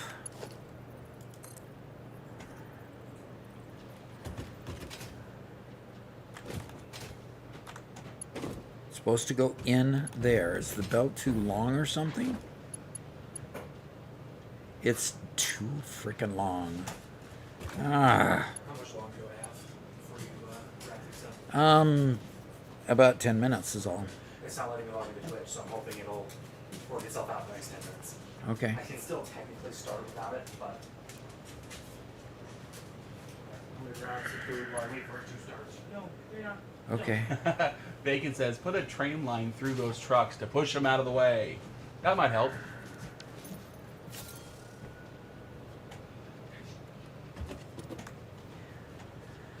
Eric says, I had a big problem because when I deleted a train, my game crashed. I have heard that one. Yeah, we're not using trains in this bunker, so.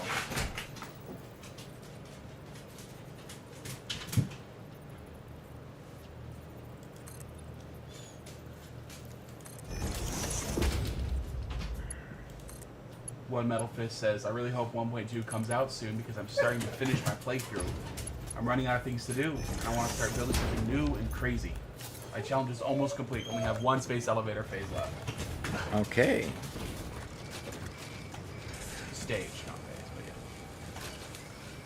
but And one Metal Fist said earlier, Doc, did you know that red, yellow, orange, green bell peppers are all the same plant at different ripening stages? Technically, I guess that's the case. They all taste the same. Yeah, but when you get that one cellophane bag with all 3 colors in it, it's so pretty. Yeah. It's so strange also. The British chap asks, when you build your mega factories, do you store your products inside the building itself? Inside the building itself. Generally, yes, at this point, because I put depots on them so I can use them if I need to build with some of the supplies. It's not like the old days of having having a mall. So I haven't made a mall in quite a while, actually. So I just try to keep up and keep going on the dimensional depots and taking advantage of those. I've got to go figure out what's going on here. Did you know that in electrical, all wires are the same color to electricity? Yeah, of course. The only color you need to watch out for is the blue smoke of death when you fry a board. Oh, I hate that smell. I've had that before.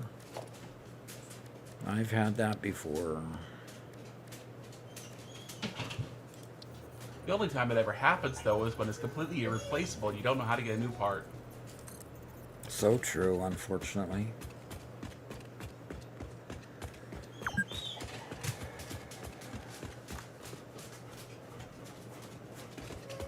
What is going on? I'm currently building a hypertube and it's not coming along with me. Oh, brother.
That's what happened.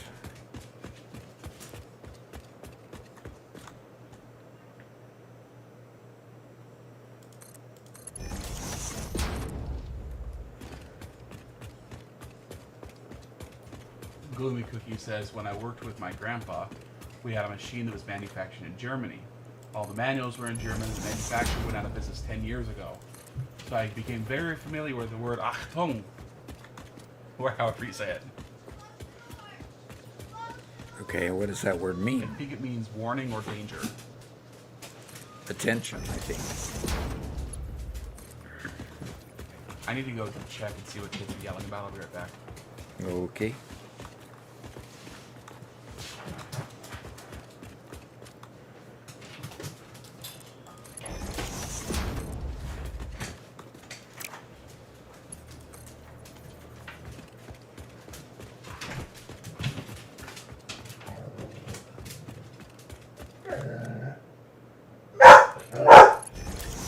Robert just exited the door and the dogs are going crazy, so bear with us while I... Missing copper sheet.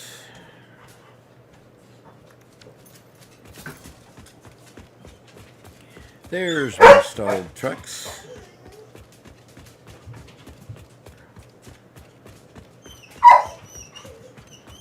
And I probably don't...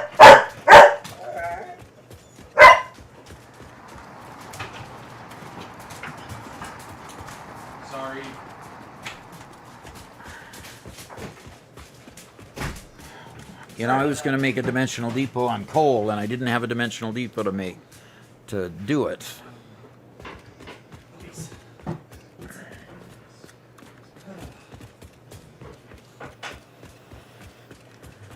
Okay. Okay.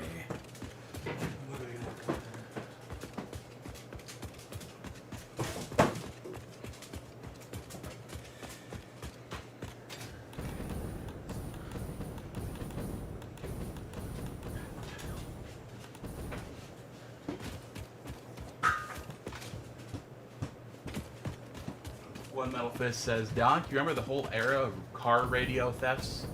Back when yeah. people had removable faceplates or fully removable radios, so nobody would smash the windows to steal them. Weird times. The younger generation today will never understand why someone would break a car window just to steal a radio. Yeah, exactly. Yep. They were worth a lot then. And Franco Zagagoria is here again. He says, Sega Gygoria, huh? Okay. He says that it's funny when I see you building stuff in certain locations, and I remember what I have around that area. I do have it in there. And he definitely does not have a massive highway. Okay. Hey, I understand. Good to see you. What is this nonsense, she says.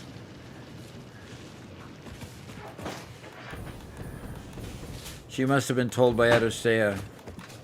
She must have been told by Lexi that I was doing nonsensical work. Probably. Oh my gosh, they're all...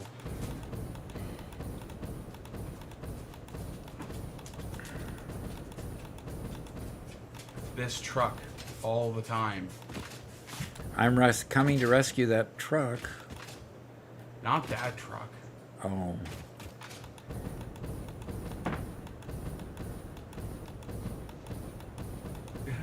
Bacon says, you caught all the regulars off guard, Doc. Yes, I did.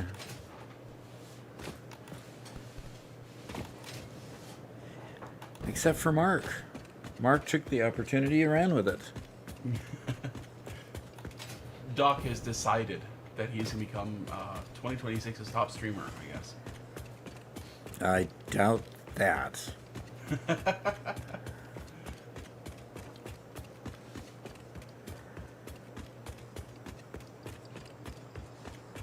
Address Day says, Doc's trying to break my watch streak. Just one more till 30.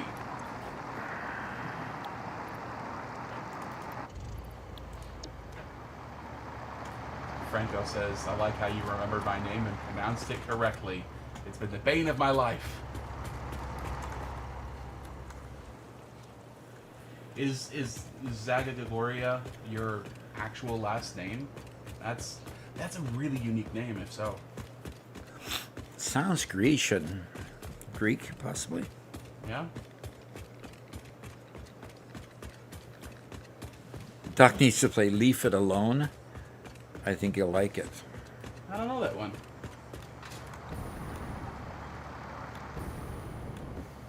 Magic Hat Bill says, bye Doc, I love your streams, but I have to go graduate high school now. All right. Go get the diploma. Congratulations.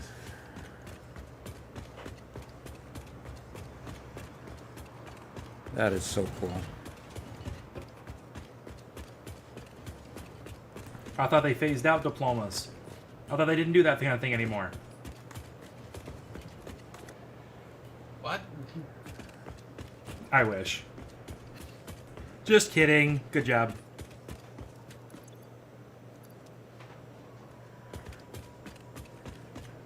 Gloomy Cookie says, is that the leaf blowing game? If so, same energy as Power Wash Simulator. Definite recommendation for a second game. All right. What? Also says, when I was in college, I drove a jade green Chevy pickup and had one of those radios with a removable faceplate. Yeah. Also had XM radio back then, before they merged with Sirius, and it had a little transmitter to playing a radio station. Every so often, it crossed over with someone else's. Okay, cool. I was in a college class when the first of the paid radio stations, I can't remember if it was Sirius or XM, started becoming popular. And there's a question, because I was in an econ class, and like, is this ever going to be a thing? And I proudly and confidently said, absolutely not. It'll never take on. People aren't going to pay for something they can get for free. You're assuming people Okay. are smart. And how did that work out, Robert? Well, let's just say my prediction record isn't perfect. Yeah.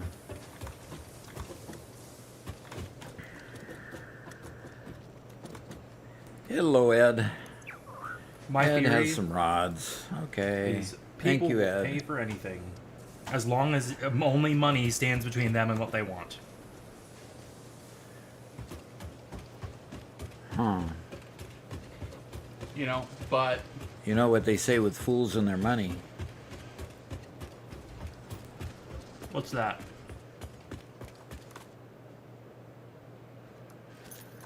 they are soon parted.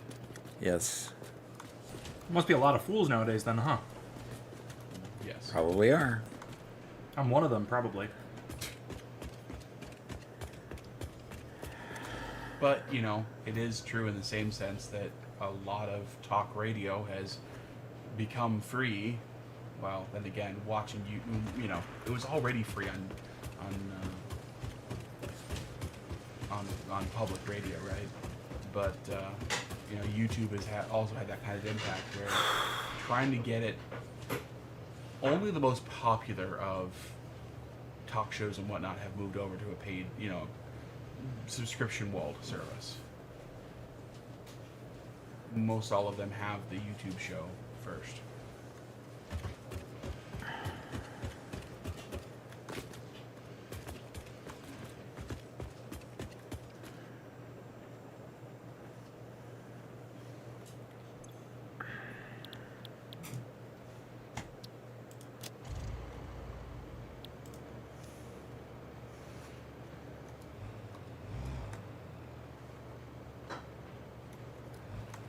Oh, so Franco says the name is his paternal and maternal names.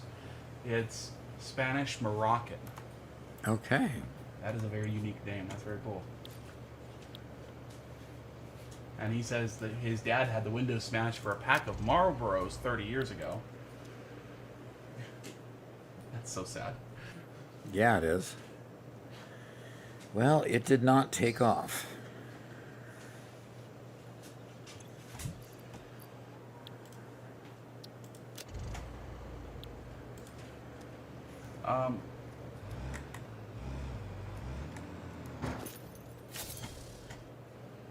Vikejo says, how long is the session you guys been playing? We've been going for about 4 hours now. And how old is the game save?